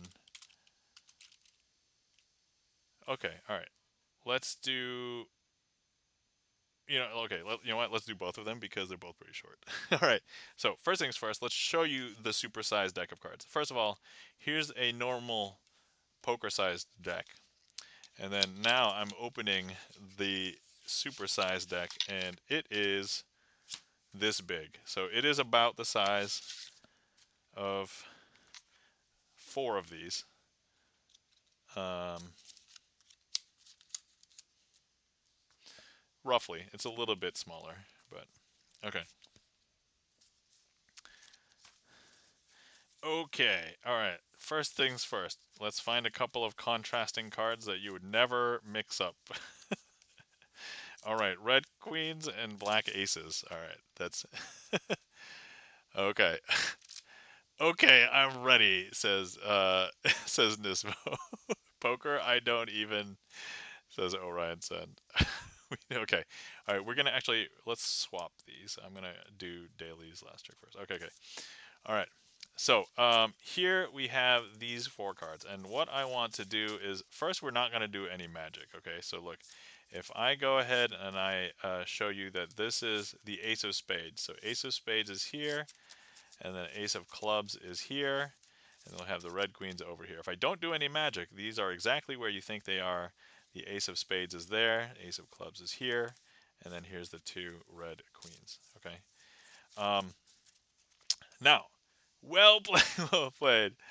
Okay, so here's now, if I was to reverse the cards, but we're actually going to do some magic this time, okay? And so here, the Ace of Spades, once again, we're going to do the same thing, okay? Ace of Spades, right there. Ace of Clubs, right here. But now I do the magic thing. I'm just going to swap them, but not physically, just ethereally. And so I'm going to now, if you believe that the black aces are still here, that's incorrect because I actually switched them. See, because look, there's the red queens over here and the black aces are over here. Is that weird? That's super weird, right? TJ Fox says your cards are so big. Nice. I mean, that's the super size me redeem. So, um, all right, cool. So, let's go ahead and clear that one. Okay. Next up is the 2-card Monty. I'm going to need to use the box here, but okay. All right. Aaron Blue Tie says it's not the size of the cards, it's the trick. All right. And Nismo says so much easier to see for us seniors. Says Nismo. Nismo, you're not a senior. Let's see. Orion Sen says, I'm actually ridiculously good at gambling. My mom drove through Vegas when I was like 12, and I was not allowed to be anywhere near the floor when she paid for the hotel room. 100% worth my channel points. Awesome. All right. Okay. This next one. So I'm not using the box as a proper. I just need, if you were here, I could have you hold your fingers out like this to hold the cards. I just need a platform to hold them on. But this is not so much a trick as it is a game. And so we're going to try and remember which one's on top. So these are the 2 black aces. If you forget which one's on the top. So here we have the ace of spades. And if I have the ace of spades, you must be holding the ace of. If you said ace of clubs, that's correct. Okay. So now I'm going to show you how the magicians swap it. And so if I slide this into your fingers and I pull the other one out quickly. So now if I have the ace of clubs, you must have the ace of, I think a lot of people would say ace of spades, right? Okay, great. So now let me go ahead and do it at speed. And this is part of the reason why I need the platform. So we're going to swap it once, swap it twice, and then place it here. Now, would you be impressed if the spade was here and the club was here, or would you be more impressed if the club was here and the spade was here? And at this point, it doesn't really matter. I would have them commit to an answer and then turn their whole hand over, and they would see that. What? What? And that is the 2-card Monty with gigantic cards. So, all right.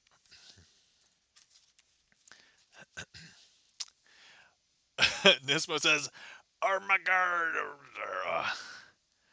Orion says, excellent hand in blackjack. I was raised in a very wholesome environment, says Orion said. And thank you kindly for the claps and the emotes. Orion Sen, Aaron Blue Tie, TJ Fox, and Nismo. So yeah, if you haven't taken a look at my redeems, I have a bunch of redeems. We've got a handful of sound alerts. Most of the ones that are related to cards, I would use a different kind of card. So Super Size Me is big cards. Tarot cards, I have a bunch of tarot decks just off screen over there. So if you request a trick, we'll try and do a trick with tarot cards. Uno cards, I've got Uno cards over here. I've also done tricks with, and we just saw the gigantic card. Oh no, actually, wait. Oh no, sorry, that was Super Size Me. These are the big cards, and then there's another one which is gigantic cards, which are even bigger than this. But there's not many tricks I could do with that. I've also done Magic the Gathering cards, and then also clear plastic cards, which for a while there was a couple people that was, and because a lot of people think that you might be able to see some stuff happening with the clear plastic cards, but anyway, that's that. So, okay. Oh wait, how do I close my? I just opened up my redeem menu and now it's covering chat. Okay, there we go. Okay, yeah, I'm saving up now. Aaron Blue Tie says I used to play Magic the Gathering. Awesome. Yeah, I've done some tricks with Magic the Gathering cards. Actually, so my longtime mod GipsonLens plays Magic the Gathering, and then also my newest mod Felden Kane also plays Magic the Gathering, and as you can tell from the username, Felden's Kane is a Magic the Gathering card. So yeah, we're fans of, and so I have like Magic the Gathering cards just randomly sitting around, so that if somebody redeems, I can perform a magic trick with Magic the Gathering cards. Okay, so all right, so there's that. I'm gonna spend all my points on MTG cards or Star Trek, and you and I are going to be friends. Yeah, you know what? I should probably, actually, I only have a couple of tricks that I can do with Star Trek cards, so I'll have to talk about Star Trek cards like, more another time. But a premium deck of Star Trek cards. I can use that. That's only like 250 channel points. Orion Sen says, true story. There were calls from sleepovers because no irony here at all was a math exercise. All the kids were taught blackjack and poker. Oh, blackjack and poker. So obviously, angry parents. You taught my child gambling. My mom just laughed and laughed and said, it was all. It was about who got dessert after dinner. Aaron Blue Tie says, I am the original series Star Trek guy. My favorite show ever is the original Twilight Zone. Oh, that's cool, Aaron Blue Tie. I have seen a few episodes of the original Twilight Zone, but I did watch a bunch of the original Star Trek series. And then I also watched a bunch of the Star Trek animated series, which, sorry, I'm grabbing a bag off camera right now, but the for anybody who didn't know, the Star Trek animated series basically was story-wise a continuation of the original series, but it was just animated because they didn't have everybody to do the acting and they couldn't do it, so they just animated it.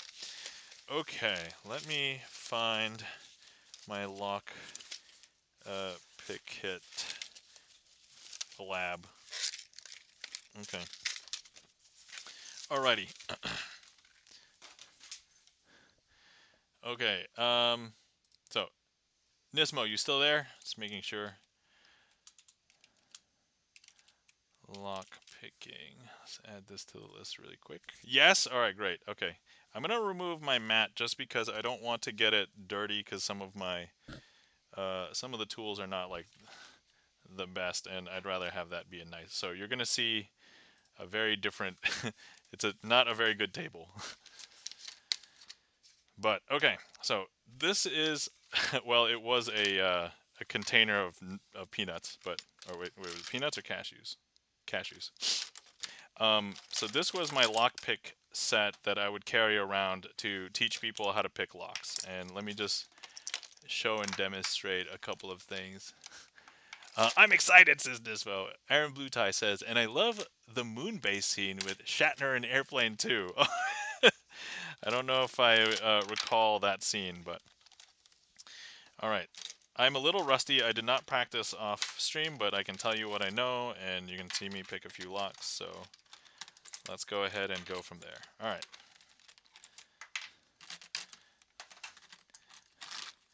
Okay, you know what? I'll just leave some of the more complicated things over there for now. Okay, first things first. For anybody who has never done any sort of lock picking before, there's actually a lot of different kinds of locks, and honestly, there's the one that you see the most of that are probably just in your doors, deadbolts, most padlocks, most modern day padlocks, even um, like luggage locks. Those are probably going to be one specific type called pin and tumbler locks. And so this way of lock picking will pick those. If you get older locks that are like warded locks, you can pick that with basically a set of skeleton keys that will basically trigger a mechanism. Um, so yeah, that's that. Oh yeah, I see this heat map here. Let me just grab that. Delicious. So the reason why I am doing this today and not I don't normally do this during Sleight of Hand Sunday is that Nismo is here and we talked about it and I was like, come on over and I'll show you some lock picking. So first things first, you do need two tools. Nismo says, oh, sorry, I didn't know what I was doing, trying to make the thing disappear. Oh, yeah, no worries. No, it's cool. So normally when I'm doing magic tricks, if people want to interact, like pick a card, I use the heat map, and so that's fine. But actually, so when I get rid of them, I eat them, and then we have this eat counter. So if anybody wants to keep track, when I eat them, that's fine. Like, so yeah, no worries. No, you didn't do anything wrong. That's working as intended. But if you are referring to something, it's like, hey, what's that? And you want to click on the screen, that'll help me see. It's like, oh, hey, what are you doing? Or, what's that? Or can I see that? Whatever. So I have a bunch of lockpick tools. These, uh, you need two tools to pick a pin and tumbler lock. So you're going to need a turning tool. So turning tools, tension rods, tension wrenches, these are all different names for basically the same thing. And what it's going to do is it's going to go into the lock, um, and it's going to provide a turning tension, like with the key. Orion senses simultaneously, this is the kind of nerd stuff I really love. And the thing is, a lot of people that will think that the pick is more important, and I think when you start to lockpick, you're going to learn that the tension rod is probably more important. I'll tell you why in a second. So these do come in different sizes. So they come in different lengths and heights and thicknesses, and depending on the lock core will depend on which one is more appropriate, your preferred like grip and stuff like that. So first thing you want to do is try and find a way to place the tension rod into the core and provide a turning tension. And so I like to hold it like this. I am, says DJ Fox. All right. Next, we have a pick, and the pick is going to be used to press down on these pin and tumblers. Elder Scroll and Fallout were a little close, but I'm still off in the lockpicking. Yeah, surprisingly, the what's it, Skyrim? I think I heard the Elder Scrolls. It's actually not bad in the picking, but there's no tension rod turning. Conceptually, what's happening, if you can take a look inside of this, in each of these pin stacks, so each one of these columns is called a pin stack. It consists of a spring and then a key pin, which is ad's going to happen right during breaking locks and left tumbler. Okay, all right. Let me see here. Oh, actually, you guys. Okay, ad break hasn't started yet, but so yeah, it's going to consist of a spring, a driver pin. So all the driver pins are basically a metal cylinder, and then there's a key pin on top of it. That's another metal cylinder that's cut to a different height, which will be corresponding to the teeth of the key. The teeth of a key is called the bitting, bitting, and so, but the concept behind lock picking this kind of lock is that you're going to be using the turning tension to try and hold your progress. So you don't actually have to pick each pin all at once. You can pick them each individually as you go. And the thing is, there's a couple of quote unquote attacks that you can try first. So you can like just rake a lock, and as you are just running a pick across the top, just pressing down a little bit, if you get turning tension out of your tension tool, you may have made progress, presumably. If and I happen to know that I've got it just now. Wait. Oh, 90-second ad break. All right. Here. So we've got it picked just now, but I'll wait until the ad break is over, and then I will begin again. If you guys have been sitting around for a while and you've not hydrated, please feel free to hydrate.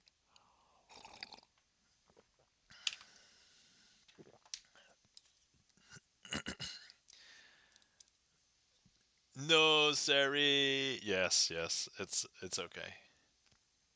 You guys can subscribe as well. GipsonLens with the So, all right. So here's one. Here's two. I mean, I'll do these again if you want, because these two are pretty easy. Also, I can see what's going on. I actually don't need to look in these anymore, but it's like, as you can tell, I'm actually hiding the entire lock body, and I'm going to look up at the camera here. So you make it look so easy. I mean, look, that was just one. I always have water and a lot of times tea or coffee. Oh yeah, I'm always drinking tea. Are you guys back from the ad break, or are you guys like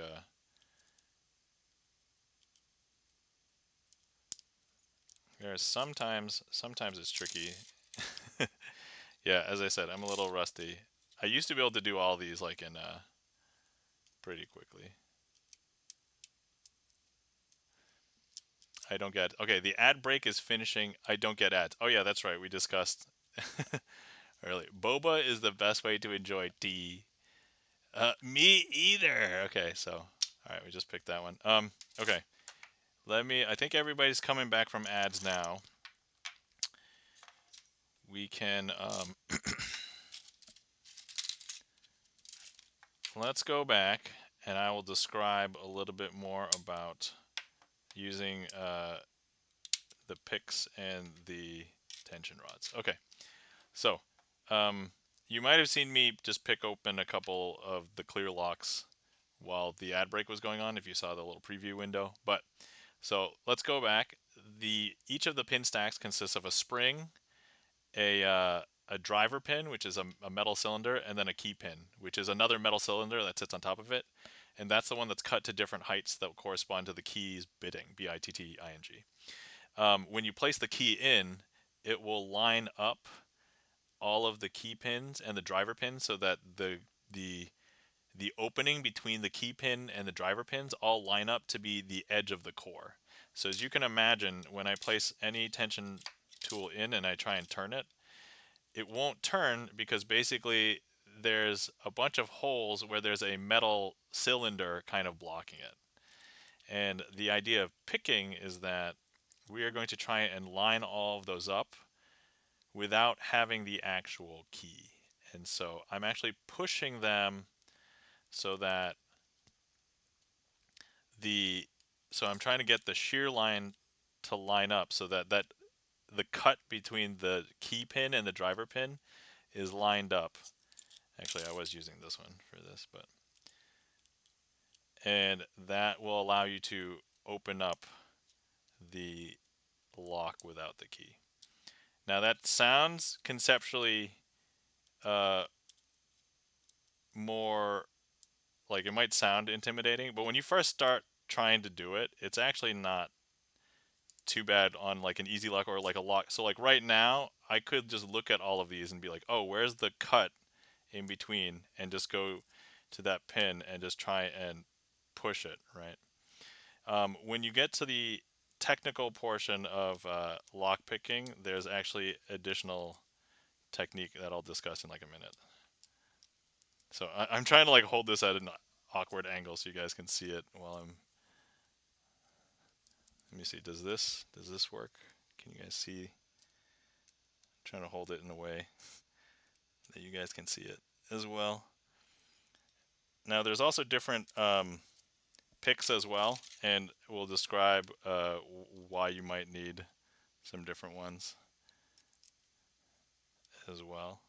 But also I haven't picked a quote-unquote real lock yet because for some reason I'm having trouble with this clear one. Okay. So, all right. So there's that one. There's this one. Okay. All right. There's this one. Okay. So I assume these are practice locks. Are they pretty easy to find? What do they come with? Okay. Yeah, based on a huge line at the local boba shop, not controversial. I don't mind happening because it's the only way I can support people. Sometimes it just says the worst timing. Oh yeah, I totally get it. Okay. We're learning about lockpicking, so we do sketchy. No. Nismo. Okay, so first of all, let's go ahead and do the disclaimer. There's 3 rules to basically go by to be safe and legal. So the first one is don't pick any locks unless you have explicit permission to pick them. So either you own them and you can pick them like you get in your own stuff, or you're just practicing and it's a lock that's not being used in it. So, or if somebody else has, make sure that if they want you to try and pick it, that you explicitly have their permission to do it. That's the first thing. The second thing, if there's a lock that's actually being used for security, don't try and pick it. There are higher level locks out there where if you pick it incorrectly, it will break the lock in a way where the original key will not work anymore. And so unless you absolutely know 100% what you're doing, don't pick a lock that's actually being used for security. There are actually ways that you can machine or design a lock so that it's a trap lock, where if you put in a key that is not the correct key to put in and you attempt to turn it, it can be designed in a way to keep that key stuck in the key keyway and not pull out, and it shows the evidence that somebody attempted to put a key in there and turn it. So that's one example of why you shouldn't, try and use it on a lock that explicitly is being used for security, because you could break that in a way that would not. And then the third rule, this one wasn't in the first 2 that I learned, but I've kind of added it because every time I teach it or I teach lockpicking, Third one is don't try and charge money for lockpicking unless you absolutely know the laws of your, in this case, country or state. Um, so in the United States, there's 50 states, but there's no like federal lockpicking laws. They're all like at the state level, and so knowing the state. So in, I guess in your case, know the Canadian rule, the province rules, you know, to be safe. So there you go. All right. GipsonLens asks, but is picking locks legal on Twitch? Oh, I mean, first of all, I know that the place I live in, which is legal. Second of all, I'm trying to do this to educate, and I'm not spreading this to be nefarious in any way and advocating. So I'm fine with it. I've also shown lockpicking on Twitch before. So if I didn't get in trouble before, I mean, I was a small streamer before. I'm still a small streamer now. Probably fine. Um, Aaron Blue Tie asks, tips on sleight of hand and lockpicking. What are we really doing here? um, yeah, no. We are not doing anything sketchy. Yeah. Oh, well, there goes my plan. All right. Hold on. I'm just gonna. There's a well-known YouTuber that has people send locks in that are unpickable or unopened. Yes, his name is called. He's called the Lockpicking Lawyer, and yes, it does very hackable content, but it's also advice on how to get the most secure locks. The reason I discovered him was because of bicycle. I was bicycling and had a lot of bicycle locks and very easily broke. Yeah, bicycle locks. A lot of them are surprisingly easily bypassed. I get that. I am from the U. Oh, as I'm from the U.S. Oh, okay, yeah. Nah, it's just for fun, just as a hobby. Yep, that's true. Ah, yes, he's great indeed. Yes, the lockpicking lawyer. Okay, cool. So, all right. Now let's go on to our first proper lock. This is a luggage lock, and so inside the internals here are something similar to this. Now, you may not know how many pin stacks there are. One of the easiest ways to determine how many pin stacks there are is you stick a pick inside as far as it will go, press down, and then slowly pull it out on the side that the pins are at, and then you count the number of clicks that you hear. So I'm going to do that now because I don't remember how many are in here. I think it's 3, but to double check. Okay, 1, 2, 3. So I heard 3. So it's basically a 3-pin lock. Now, something tricky like this, you have to find a tension tool that will fit in there, and none of these will fit because they are too... Actually, will this one fit? Yeah, they're too big. So we need a smaller one. Will this one fit? No, that one won't even fit. But this is part of like the puzzle. If you like puzzle boxes, this is like one of the first puzzles that you have to solve. Like, will it go in there?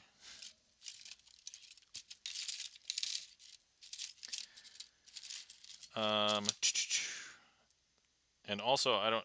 Normally, Seven Senshi is streaming at this time, but Seven Senshi actually was interested in lockpicking as well. So, and so you'll see that I have a just random assortment of a bunch of different things. Okay, cool. So this one will fit. Now the angle of this is going to be super weird, but the theory should hold the same. All right, and so that one we just opened up, no problem, because there's like very few pins in there. Now, to explain to you, I did explain that you need both a tension tool and a pick. Now, the picks will come in different sizes and shapes, and that's because if you have pin stacks next to each other where the difference between the heights is very different, then you might need one that has like a hook. But I do want to show you this. Now, these two, they may look like locks that are attached to each other, but they are not real locks. Why? Because I only need one tool to open them. Stern, welcome in. How's it going? Good morning. And wow, now you're doing magic tricks with locks? No, I'm actually just showing lock picking right now. So this is just like, I don't know, an exhibition, a demonstration. I do appreciate that you're pointing out this person. Some people don't want to acknowledge competitive content. Oh, and then Aaron Blue Tie says, so I bought the book Modern Coin Magic by Bobo. The first chapter shows like 5 hand holds palming techniques and then said to practice them every day for 2 years and then come back to the book. Aaron Blue Tie, that might be a little bit. So the part of the reason why I don't get into coin magic is that you're going to have to practice uh, using muscles in your palm that you never knew you had. And like that's most of good coin magic. All right, so these two locks are not actually real locks because I can open them with one tool. And so if I put this tension rod into this lock, you can watch it open. It just opens. So what I can surmise is that there is a locking mechanism, but no pins and tumblers is my guess. Actually, I can check for the pins right now, right? It does sound like there's pins in there, but maybe they just naturally start near the shear line. But yeah, they don't really lock at all. So these would be like the perfect, hey, these look like locks, but are not real locks. So I keep these around to demonstrate that these are not. Whereas this one, I'll show you if I lock this and I attempt to just turn it with anything, it will not turn, it does not open. So that's why those two locks are not real locks. Okay. And then I have a couple other like kind of that level lock. You probably want to see something a little bit meatier now. So here's what some people would consider a proper lock. It is, I think, full metal body, and it looks like it's a master lock. It looks like a lock that you might find like on a shed or something. And so let's attempt to pick this. I think it's been a while since I've done this too. So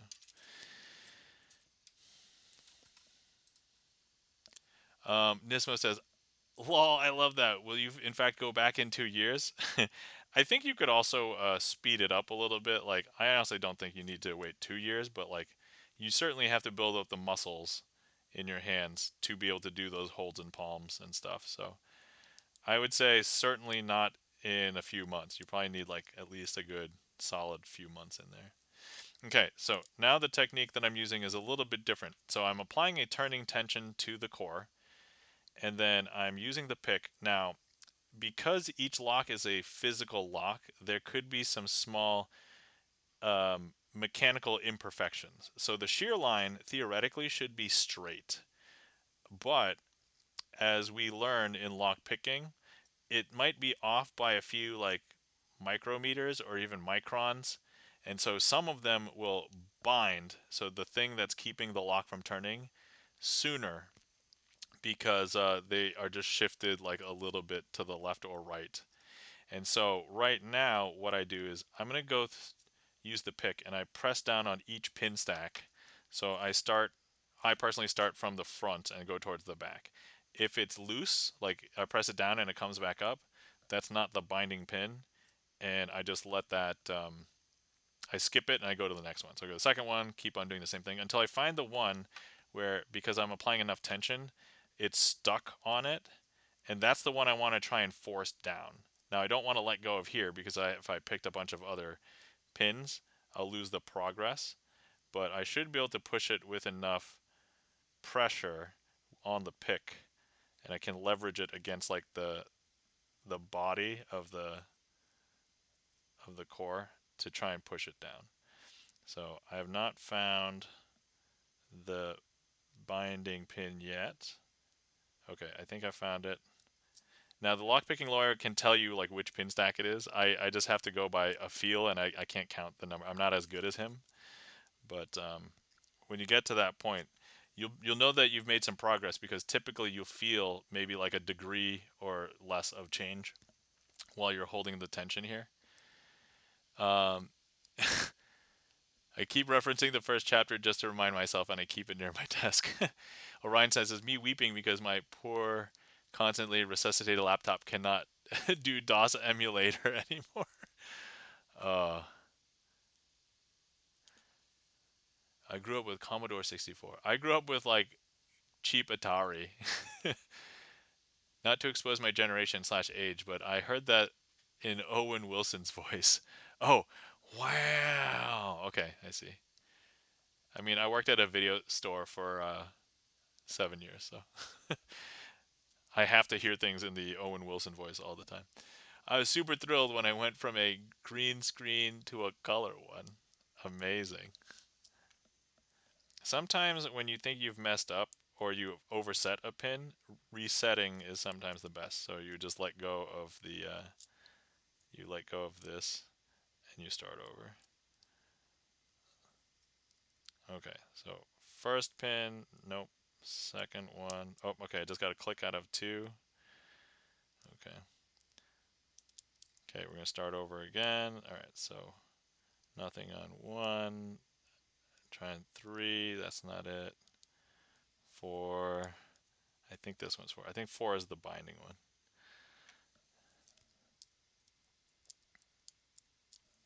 Okay. And then sometimes I'm just going to go to a different lock. So here's another lock that you might find that you can purchase at a store. And here is one. We're going to go ahead and try this one. Okay. So here we go. Let's see. So I can tell that I've made some progress already, but I haven't gotten all of them because I can't completely push it all the way through. So, and then later you find out that there's such thing as like trap pins. So they're pins that are not complete metal cylinders, and they will make you fall into what they call a false gate. And so you feel like you've made progress, but actually you're just in one of the divots of the trap, and you've actually trapped yourself, so you actually have to start over. Now I can tell I've already got this, so I just picked that. So all right, that one was a lot quicker than this one. Okay, let's do this other metal master lock now. Orion Sen says, simultaneously, I played Atari with my mom for so many years after everyone was already on Nintendo. Burger Time and Blackout were definitely our thing. I played Burger Time because I actually had a bootleg cart, Famicom cart, on Nintendo that had Burger Time on it. And so I'm familiar with Burger Time. Aaron Blue Tie says, I'm 44 and my dad is a tech nerd and car plane guy, so I grew up with this stuff, but I use cameras, audio equipment, and play music. Aaron Blue Tie, you and I could have been in the same high school at the same time. You would have been a senior, I would have been a freshman. So we're not quite the same age, but almost. Um, now I got an ad about Nintendo, says Shuffer Stern.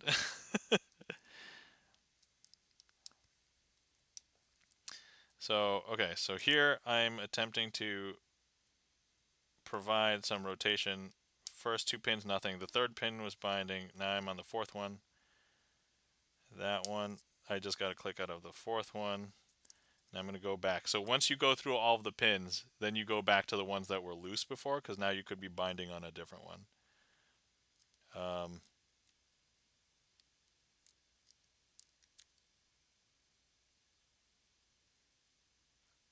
And okay, and I just got this one.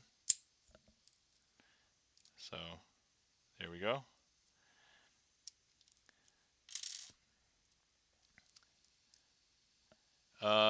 Aaron Blue Tie says, I graduated in 99, then joined U.S. Army in 2000.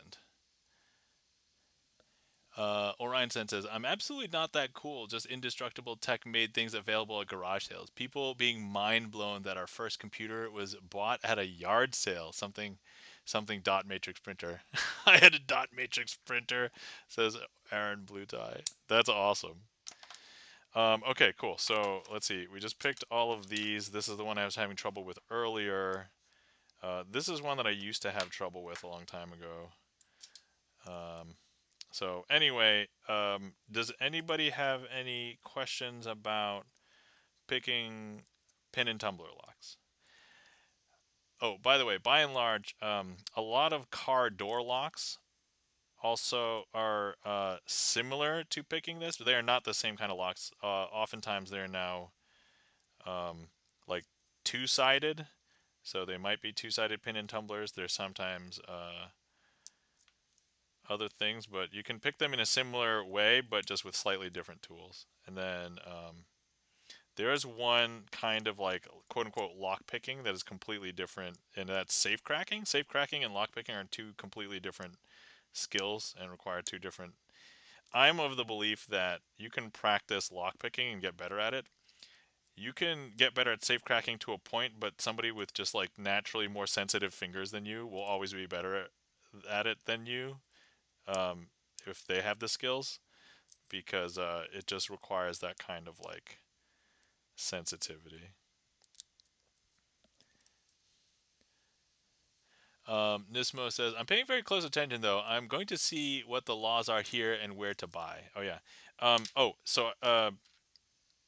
Nismo, I did mention a particular storefront that I purchased my good set of stuff. Now, here's the thing. If you're just looking for, like, um, a set of lockpick stuff just for hobby, you can go to most of the big online retailers, and they will sell, like, lockpick kits where you can just get a bunch of picks, a bunch of tension tools, and it might come with, like, a clear lock or three.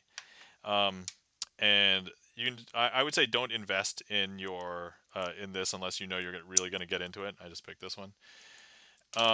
But if you want the nice store, let me look that up. But I won't share it on stream. Let me share it in my Discord. So if anybody wants to come hang out in the Discord, I have now a lockpicking. I mean, I had one, but it's a lockpicking channel in the Discord. So if any lockpick stuff you want to talk about, put it in that channel.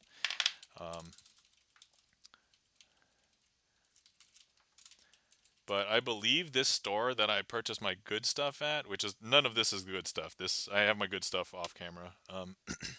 He just blew my mind. Oh, I bec sorry, Orion San says I become such a weird OK butt nerd because so many games use the bobby pin logic. So you can pick a lock with bobby pins, but remember you still need two tools if you're picking this kind of lock. And so, but you can fashion one bobby pin to be the tension tool, and then you can use the other bobby pin as the pick. Um, so yes, lol, I see that. I always doubt the integrity of the bobby pin. And the one time, and if anybody hasn't seen it, in the movie Aliens, uh, lockpick scene. If you go look up the Aliens lockpick scene, Sigourney Weaver was actually so much of an enthusiast that she wanted to pick the lock for real. And so when you see her trying to pick the lock in the Aliens movie, she is legitimately trying to pick that lock. And they had spent so much time on it. I think they were spending like a couple hours on that one scene or anything. And she was getting super frustrated trying to pick it with, like, you know, two actual like hairpins or whatever. And when she actually opens it, that's actually her getting it after struggling for, like, I don't know how long it was. I think it was a couple hours, but all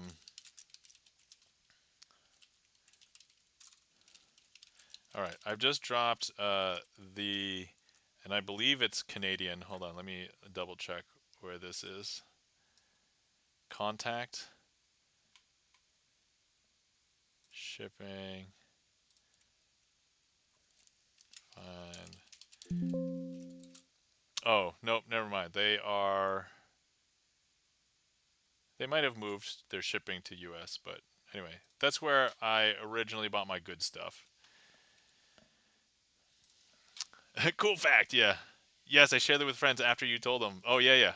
Absolutely. And then I bet it actually made the scene better because the real relief of getting it after being frustrated.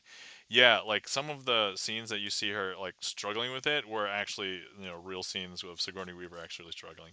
And she refused. And actually the rest of the crew, I believe, were like, "Hey, can we just like pretend and fake it? Like we know that you tried and we know you can do it because they saw her like pick other stuff like in practice and everything, but and then she was like, "Yes." So, yeah, absolutely. And then if anybody just wants to get like anything, like I don't know, I search for like lockpick stuff on Amazon to just get a cheap one. If you don't want to start off right away, let's see, lockpick kit. Oftentimes, lockpick kit. TJ Fox, thank you so much for the gift sub to Nismo. Greatly appreciate it. Actually, Nismo probably also appreciates it. Lockpick kit set. Yeah, like if you grab, let me see here. Oh wow, this stuff. Did they change the? They changed some of the tools. Lockpick set with practice lock. Okay, yeah, like, oh wow, these have gone up in price. When I got my lockpick like initial set, it was like a little bit cheaper than this, but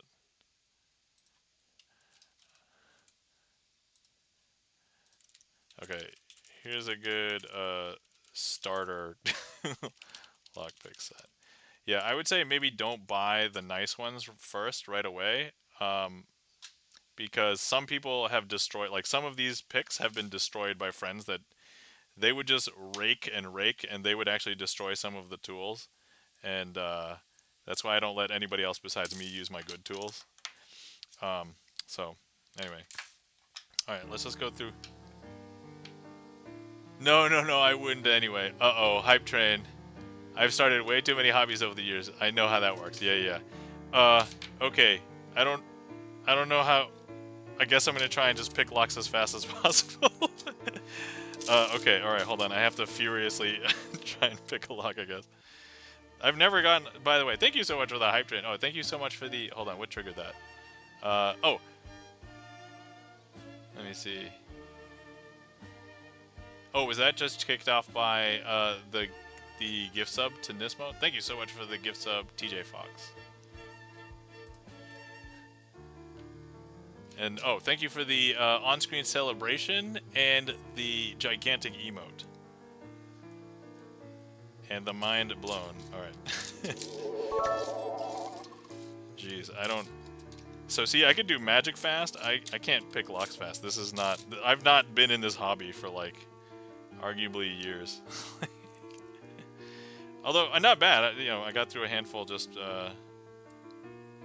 trying it out. Or after a while.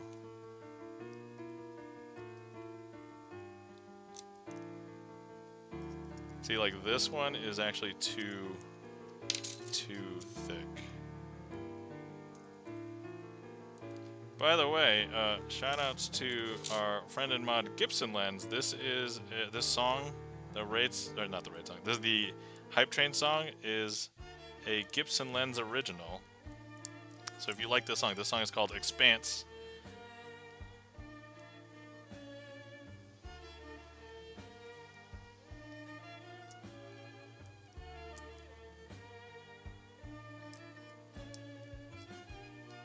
This is actually a a shoddily remixed version of two versions of Expanse. I mixed it together myself. All right, we picked up open this one. Okay, let's pick open this one.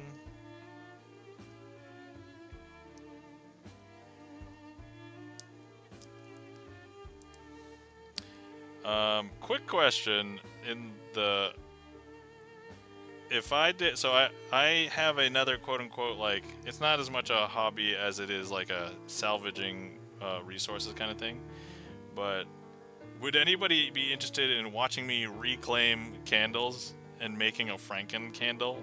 Because I sometimes do that.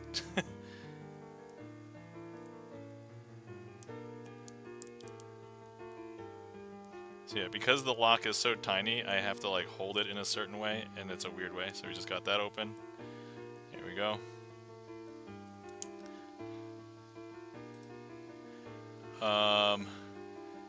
Nismo, thank you so much for the 100 bits. Crazy Asian's the epitome of chill vibes to use modern nomenclature. Really, GipsonLens? It is true. Yes, it is true. Just oozing talent over there. Ditto this. Oh, sure. Like, I like candle nerd and also the idea of mad scientist candles. Absolutely.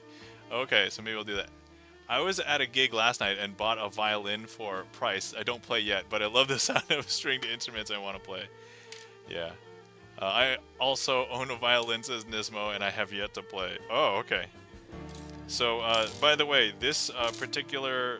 One of the versions that I remixed of this song is the first release of Expanse, which, if you are familiar with New Baroque is a violinist on Twitch, and he streams, or he used to stream. I don't know if he does much anymore. I haven't seen him on much lately. But he would basically play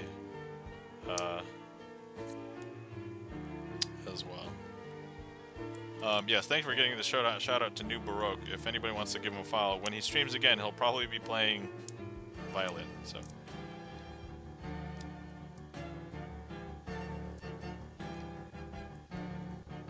But so for many years, I would listen to Gibson Lens's songs just solo piano because that's all there was. But then last year, Gibson Lens put together his first album, released it. And it's actually been over a year. It was March last year, and he actually had a bunch of different Twitch friends collab on the album. So if you are familiar with a bunch of people on Music Twitch, they are represented on the album. Um, New Broke has been super busy with work. Yeah, totally understandable. Uh, I kind of play mandolin and it's the same tuning, so I need to learn how to use the bow. I already play a lot of other instruments though. Oh, okay, all right. Yeah, so the thing is, if you play a bunch of other instruments, you already have that like music theory, like you understand. So it's just a matter of like the mechanics of that kind of stuff. Oh, cool! I have a few as well, but nothing like violin. Good luck, such a beautiful sound. I picked it up, yeah.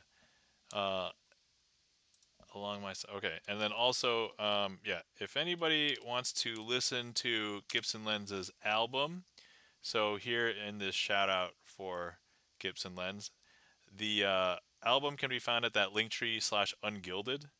So, and then there's also a new single called Rejourney that was released this year. But you can listen to the album basically on any of the major streaming services because it was released basically everywhere. So,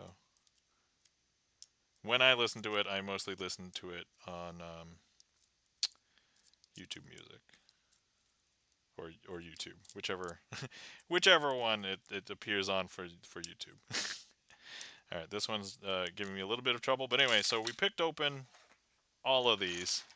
So um, I don't think I need to quote unquote prove. So oh yeah, one of the things also is like a lot of American locks that I found. You want to turn the core clockwise, but sometimes you have to experiment and try and figure out. And I wouldn't have figured out how to open this bicycle lock that I happened to get for I think free because they didn't have the key anymore. You actually have to turn the core counterclockwise. Um, this is a padlock, or not a padlock. This is a door like deadbolt, and it basically looks like this when you take it out. But same principle, so you can practice on deadbolts if you want. Um, and then this is a padlock that I actually got from a magic trick. So somebody at Magic Club was like, "Hey, anybody want this?" And I'm like, "Sure, I'll take it, but not for the trick." Because they had lost the key to the lock, and I'm like, because I want to see if I can pick it, and I was able to pick it because it was on a. The trick was called the locked deck, and so it's a deck of cards with a hole drilled all the way through, and the lock was in that hole to keep all of the cards together. But what you're supposed to do is have them select a card by riffling through. They see the card, and then you lock it up. And there was no like, there's no funny moves like you hit a card or took a card out of the deck or anything. And then you guess their card, and then the card disappears from the locked deck, and so it's like you locked it, and there's no way to see or get that card out. So anyway, hopefully that was enough. Anybody have any questions about lock picking or anything? I did tell you about the rules to be safe. If you follow those 3 rules and are just mindful and don't do anything illegal, you should be fine. Also, check the laws in your local area where you live before doing anything nefarious. By the way, don't do anything nefarious. Uh, Definitely showed me it is something I want to try. Yeah. So fun. Couple of fun things. I was able to use this in the wild 3 times. So one time I was able to uh, open up. So one of my friends got had a friend who locked their backyard shed, and they were like, "Oh man, like you'd have to hire a locksmith, and that would take like they'd probably have to pay him a couple $100. Um, they might have to destroy the lock or the door." And they were like, "Wait, I have this friend, me, who likes to lockpick. You want me?" And so I basically made a free trip out because at the time I was like, I don't want to get into legal trouble because the whole reason is don't charge like rule number 3, don't charge money unless you know the laws and you can, because there's a bunch of states where you can't charge because it's against like the lockpick unions or whatever, and so um, but I was able to pick open the shed, and that only took like 20 seconds. And I was like, all right, cool, awesome. There you go. And they were like, thank you. And I'm like, you're welcome. And just was on. I was literally there for like maybe 4 minutes because it was like, park the car, said hi. They showed me. They told me what how they locked it. I looked at the lock, told them, this is one that I knew how to open. Got my tools. The actual picking was like maybe 20 seconds, and then the shed was open. Another time, uh, Nismo says, I'd love to just be able to help someone out. Yeah, another time I didn't use my skills, but I had taught one of my friends to do it at the bar. And he was like, I have this safe in my house, and it's always been locked, and I've never been able to open it. I don't know what's in there. There could be like thousands of dollars, or there could be garbage. I don't know. It could just be empty. And so I loaned him my tools, explained to him. I mean, he knew because I taught him across several weeks, and he basically went through the gauntlet of all the practice locks.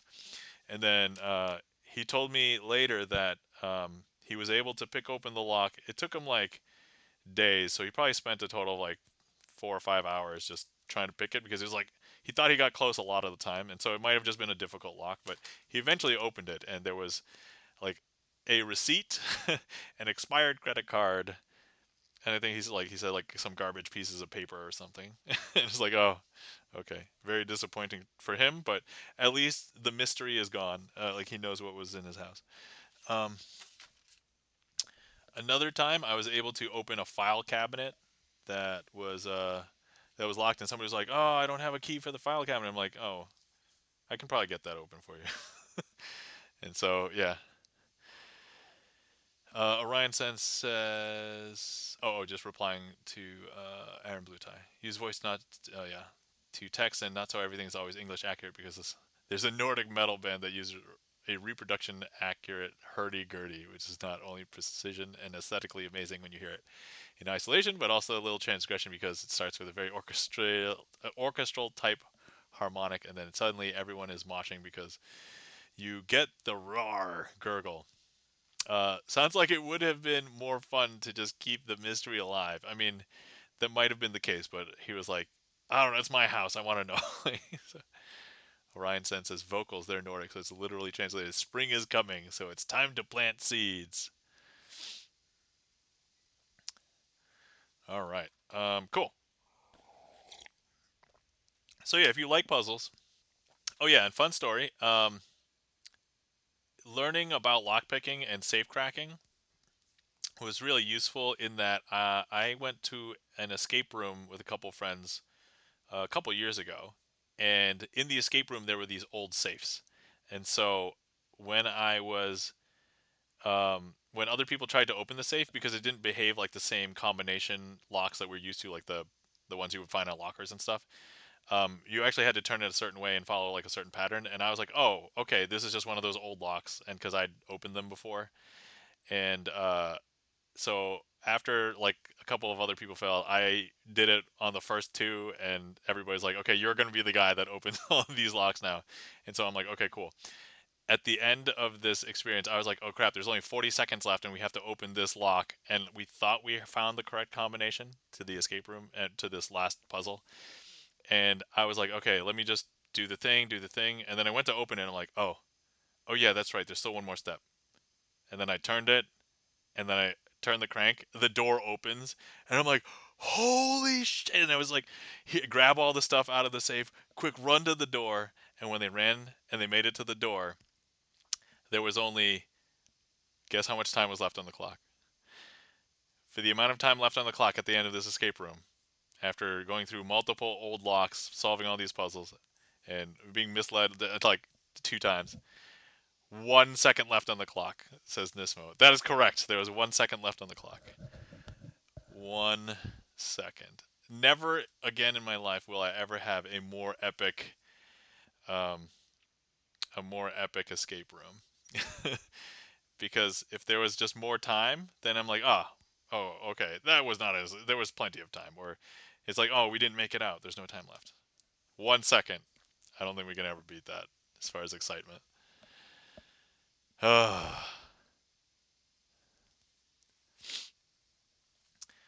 All right. So, that's lockpicking. We probably went through lockpicking and stayed on that topic for a little bit longer than most tricks, but hopefully everybody was okay with that. I know a bunch of people in chat were super interested, so hopefully that was cool. Hopefully that was awesome. If anybody wants to talk more, Discord's probably the best place in my lockpicking channel. So there we go.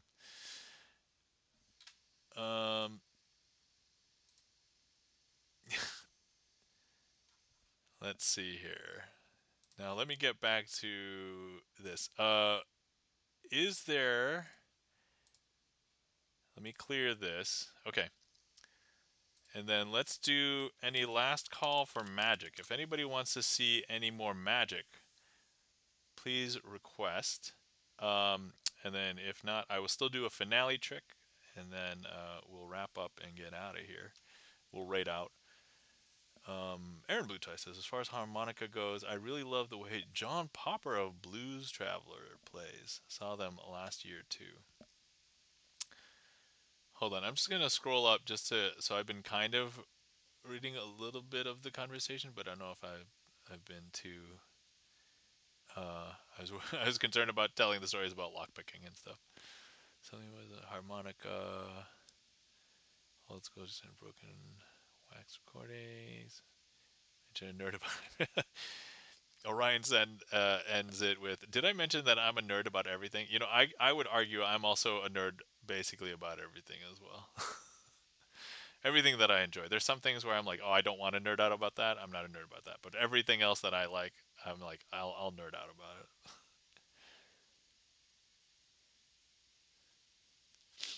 it. Orion Sen says, I love that phrase. Even people who just perform don't seem to appreciate the concept. It just rocks.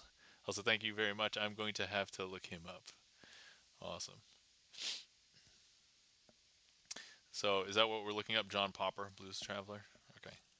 Tell you what, I'm going to note that too. I don't know if I'm going to actually look it up, but if I don't have the note, I absolutely will not. At least if I have the note, there's a non zero chance. Okay. Cool.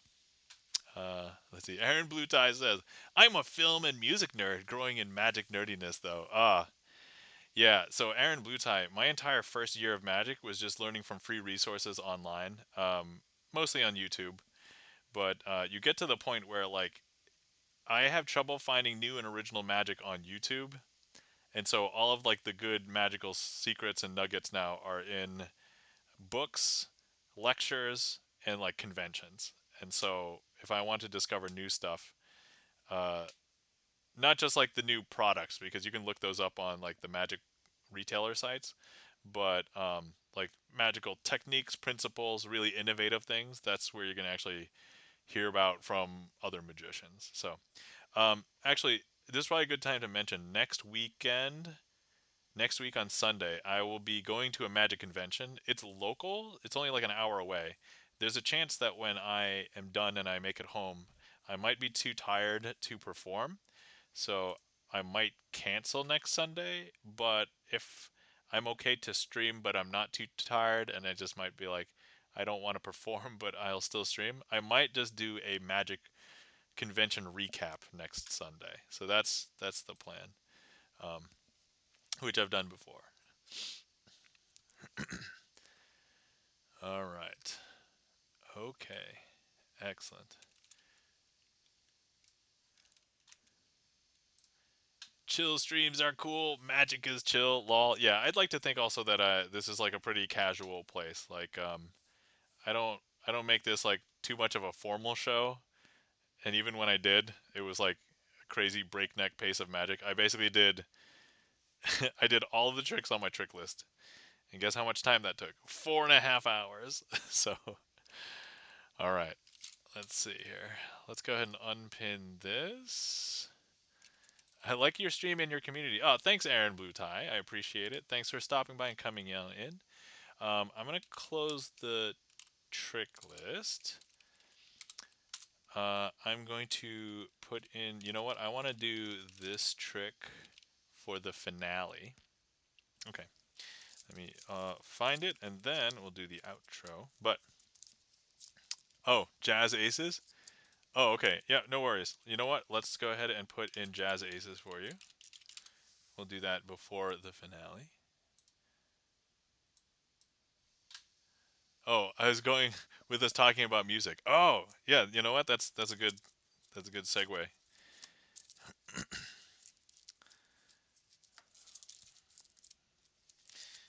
Okay. If can't make a nerd reference, I'm going to go with the general vibe of chat. Yeah, so I know for a while that I did have a bunch of people from music streams because I would hang out in music streams on Twitch, and so there's a few tricks that are all musically related. Jazz Aces, Aria, and Pink Floyd, I think, are all the tricks that reference like a music thing. So music is magic. Music nerds are still nerds. Represent. Yeah, absolutely. Okay. So normally I would use the aces, but you can just do any. So in this case, we're going to have the jacks be the aces. So this is jazz jacks because honestly that makes more sense, right? Because the J. Anyway, okay. So here's what we are going to do. I'm going to go ahead and place the jack of spades down here, and all of the other jacks up here. Okay. And we're going to try and get these jacks to gather by the end of the trick. Now, here's what we're going to do. I'm going to just grab one of these fives, and we will place the jack in here. But I don't know if you can tell, but there's no jack there because that jack has hopped down here. And let's go ahead and show you this five. And let's go ahead and grab this jack, place it in here. Okay. And now if I don't know if you can tell, but now there's no jack in here. That jack has hopped down here. And then finally, let's go ahead and place this five. Take this jack, place it in here, and I don't know if you can tell, but look, now all of these are the fives, and all of these are the jacks. And that is jazz aces, but with jacks instead.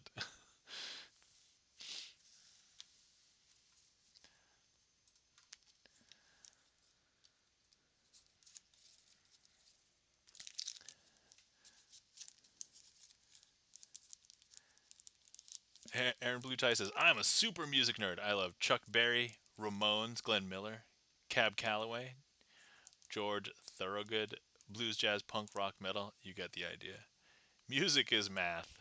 All things are made of vibration. All things are music. You can even argue that string theory is music, right? that's a theoretical physics concept. Orion says, just residual because I can graph a tangent, but a measure is beyond me. Thank you kindly for the claps. Schaffer Stern, Aaron Blue Tie. Okay, now let's go ahead and thank you everybody for coming and hanging out with me tonight. Um, I know it was a little bit quiet earlier at the beginning of the stream because I wrapped up the the Hades run, but uh, thank you so much for everybody who interacted with the stream, whether you chatted in chat, requested a trick, clicked on the heat map, any of those things, chose a card, chose a suit. If it wasn't for you guys, this wouldn't be as much fun for me. And thank you to all the lurkers out there because magic is one of those rare art forms where if I'm practicing magic alone, there's no magic happening. Magic has to happen in your mind. Um,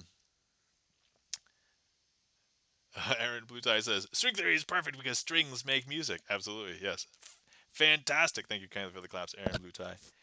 Um, and I believe we saw, let's see. Guys, you're not following our mods. If you're not following our mods, please give our mods a follow. Show them some mod love. We saw Chan the Magic Man earlier. Chan the Magic Man is also a magician, does magic on Twitch.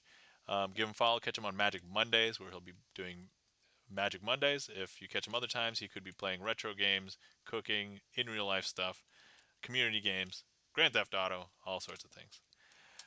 If you're not following our friend and mod Todd Feldenkane, Feldenkane is I think currently playing fewer games right now because recently jumped on a project so that he can do some work.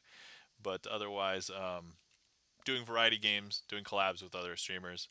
Also has been doing cooking streams. Kagome Shuko, welcome in. How's it going? Good to see you. We are nearing the end of the stream. And guys, you're not following our friend and mod, GipsonLens. Please give GipsonLens a follow. GipsonLens, pianist, composer, video game developer, and inadvertent movie critic. So definitely give him a follow. Normally, what happens now is GipsonLens will watch movies throughout the week, and then on the music stream, he'll give a movie review of the movies that he watched during the week. So I'm having fun with that. Also, everything that you saw here today was sleight of hand, blood, sweat, and tears. Lots of practice. If some of that inside baseball talk didn't convince you, then it's not black magic or sorcery or deals with the devil. It's and you know what? Best cover story ever. Just sleight of hand. If you guys want to see more of me and I'm not around, there's a couple of things. You can go ahead and subscribe to me on YouTube. I have a YouTube channel with over 350 magic tricks, a bunch of which you saw here, but there's a lot of stuff over there that you do not see me do here because I just can't keep all of the tricks in my head. So there, you check that out. Of course, you want to hang out and talk about stuff. I did talk about this earlier. You can hop in the Discord and see me going live. I only have one planned stream a week, and it's usually this one on Sundays. The other ones are just random when I have time and when I feel like it. So usually at nights. But there you go. 90-second ad break is starting. Okay. And then I won't do the last trick until the ad break is done. I know. Okay. So I'll wait for people to come back, and then I will do the final, the finale trick. Also, for anybody who is still listening but doesn't know, when I end the stream, I don't like to end the stream on a trick that I mess up on. So if I ever mess this trick up, if I mess up the finale trick, we're doing another finale trick. So, Aaron Blue Tie says, I don't have social media. Twitch is the closest thing I have to it. Lol. I totally understand. Social media is just a time sink for many people. And if you don't have the discipline to not go to it, not having it is a perfectly valid way of not sinking that time in. I myself, a long time ago, had to not be on Reddit anymore because I sank a lot of time on Reddit. And then to this very day, I now don't spend that much time on Reddit anymore. But when I see something that I want to read on Reddit, then I'll go there. Orion Sen says, restate my assumptions. 1. Mathematics is the language of nature. 2. Everything around us can be represented and understood through numbers. 3. If you graph these numbers, patterns emerge. Therefore, there are patterns everywhere in nature. My favorite media quote ever, and also why no one will tolerate watching films with me. Aaron Blue Tie said, Reddit holes can go deep. I hope I got the way that you meant deep. Fibonacci, says Aaron Blue Tie. Yeah, the ad break is finishing now. Great, excellent.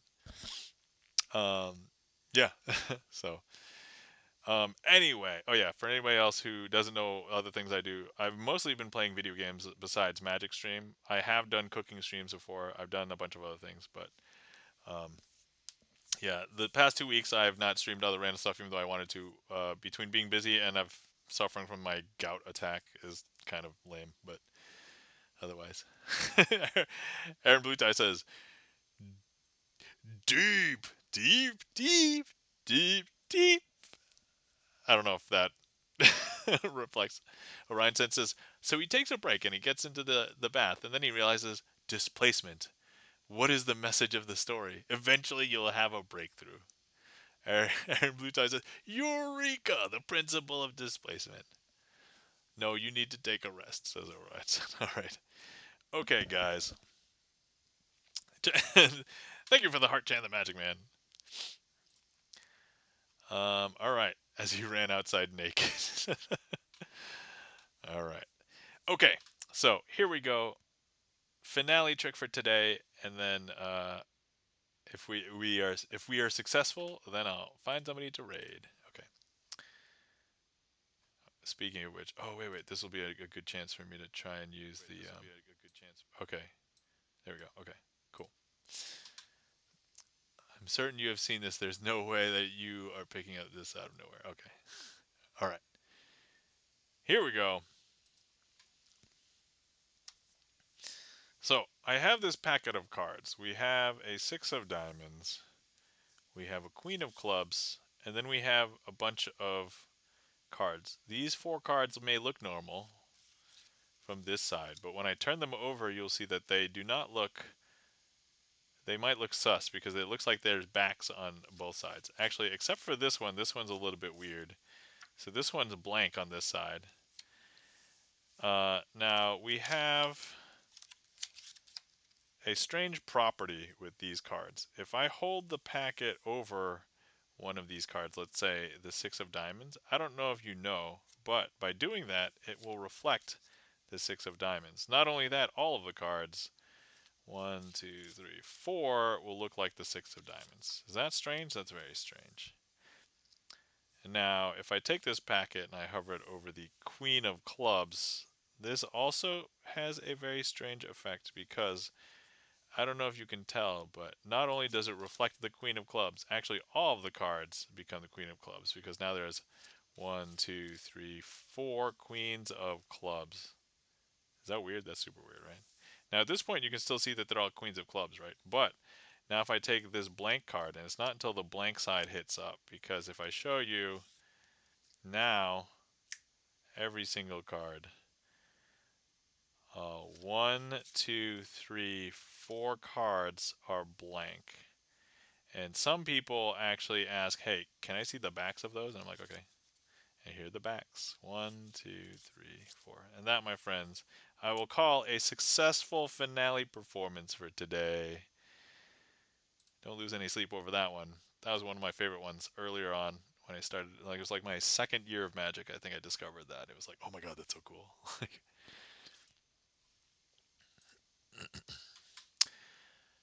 Kagome Shuko says, trick name idea. Tessellating the Velociraptor. Okay, okay, Kagome Shuko. We're absolutely writing that one down. Yeah, brilliant. Brilliant. The more ridiculous. Yes, that one is going to people if people read that name, they're going to be like, I have to see what that trick is. I have to see. That's like a yeah. All right. Tessellating the Velociraptor. See, I can't. I'm so excited. I can't even say Velociraptor correctly. Orion says way before Aronofsky was considered the beyond and all trying to get anyone to watch Pi before mainstream breakthrough took a lot of work. Ah, that's cool. All right, Orion says if you legitimately haven't seen this film, obviously Aronofsky has put a reputation, so I don't need to warn you. I do think it's the best film he ever made, and there's so much nerd stuff. It's hilarious. I don't know if he's meant to be a special, but you know math and those references are good. Okay. Yes. And also remember, the movie Pi is different from the life of Pi. We are just talking about the one that is just called Pi. Thank you kindly for the claps. Schaffer Stern. Orion Sen says there's an entire subplot about him trying to get a good CPU. Nikola Tesla said, to understand the universe, you must think in terms of wave, frequency, and vibration. I will find and watch Pi, says Aaron Blue Tie. All right. Orion Sen says, there are not enough dinosaur related trick names. We need something else. Jurassic Park related? Amphibian DNA? Oh, but if you saw the film, they adapt. Oh, that's an interesting. So I don't know if I have a Jurassic Park deck, but I think one exists as well. But yeah, actually, now that I think about it, there aren't that many dinosaur tricks. Um, so that's not bad. Yeah, that's something to think about. I second that. Yeah, yeah. You know what? I hold on. I'm gonna have to write a note to myself. Like, look up dinosaur tricks. I'm sure some exist, but not clearly not enough, right? Search for dinosaur tricks. I have to find out what's out there. So before I copy, not that I would copy. What I'm saying is, so if I come up with one, I don't come up with one that has already kind of been come up with.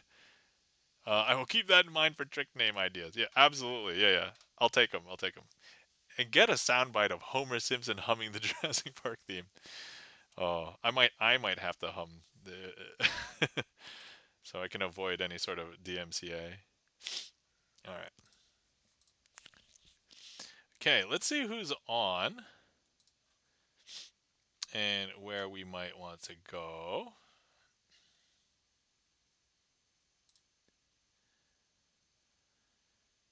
Um,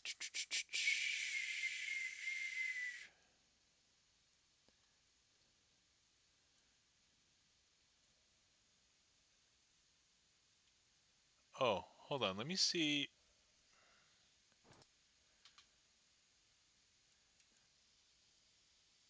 Oh no, this is not. They're not playing. They're not actually playing music. Okay.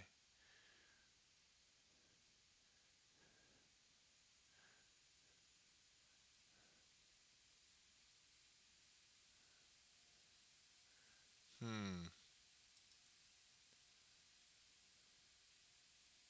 Let me see if I don't know if I've ever have I ever rated this person. I don't know if I've ever rated this person. Hold on, let me consult the spreadsheet because if it's not a surprise, I have a stream spreadsheet. Let's see. I've never rated this person. They're playing a game. They do music before, but we can rate in when they are playing a game. That's fine. Okay. Oh yeah, let me catch up with chat before we head out. I'm a Nikola Tesla nerd. We need more Nikola references, and he did some very much magical type stuff that was science based. Yeah, one of my favorite things was putting light bulbs in the ground because he knew how highly conductive the area was. Nice. Yeah, let me see. It's surprising to me how much magic isn't used more to teach science concepts, and it's been starting to change in the last couple of years, but like I'm surprised that it hasn't been done for much longer. um, but I have a trick. You can check it out on my YouTube, but I've done it. It's actually on the trick list too. But I have a trick called the polarization of light, and so I describe the polarization of light with and doing a magic trick with a deck of cards. So Kagome Shuko says, "I love when my mind comes up with random trick name ideas. Yeah, sometimes they are awesome. So not so. Yeah, I mean, also awesome is very subjective, right? I guess if the goal is if Nam accepts it, then that's a win, right? Or I write it down. Yes, I'm going to order a leather-bound copy of his autobiography. GipsonLens says you should. GipsonLens, you are 100% correct. Holy crap! I gave, I gave very almost no other, and yes, you're right. Yeah, you should 2050. Orion says they aren't supposed to be able to reproduce on their own. Also, Samuel L. Jackson being Samuel L. Jackson. Hold on to your butts. Good stream, Crazy Asian. Thank you. You're welcome, Aaron Blue Tie. Thanks for stopping by, and hopefully you enjoyed, and hope to see you back again. Trick name idea: reproducing the Brontosaurus. I hmm. I don't know. I don't think I'm gonna write that one down. This with the cigarette hanging out of his mouth. He had an autobiography. Nerd fail, but also wow. I just found a few days ago. Okay. All right, guys. Um, so, uh, all right. I think we found who we're gonna raid. So if you want to follow along, here's a raid call. If you're subbed, you can get this sub raid call. If you get left behind, we're gonna be raiding Yushin 2050. Let me start the raid. And then, yeah, reproducing isn't as cool as the word tessellating. Yeah, tessellating really gets your attention. Reproducing, I mean, yeah. So, sincere enthusiasm, Beth kind of sorta. All right, excellent. Okay, guys, thank you so much for coming and hanging out with me tonight. hopefully you guys had fun. Let's see. Tonight we did a bunch of different stuff. So I did. Well, I mean, I guess I've been playing Hades before stream a few times, but then also Magic Stream. Talked about my gig. We did lockpicking. Showed that off, and we had a lot of nerd chat in the chat, which I love, by the way. So thank you for chatting. Um, and then wrong tag, but Aaron Blue Tie. Thank you for the info. Okay, okay, awesome, cool. Thank you for the stream, says Shaffer Stern. Thank you for coming out, Shaffer Stern. All right, everybody, take care of yourselves. Remember to hydrate. Remember to stretch. Remember to get good sleep because, as we all know, it's really hard to get good sleep nowadays. And you have a glorious day. All right, bye. Orion Zen says, "Thanks, sir. Thanks also for awesome vibes and just being you. That's the best way to start." All right, see ya. Thanks, Orion Sen. Good to see you again. Aaron Blue Tie, Sheffer Stern, Gibson Lens, Kagome Shuko,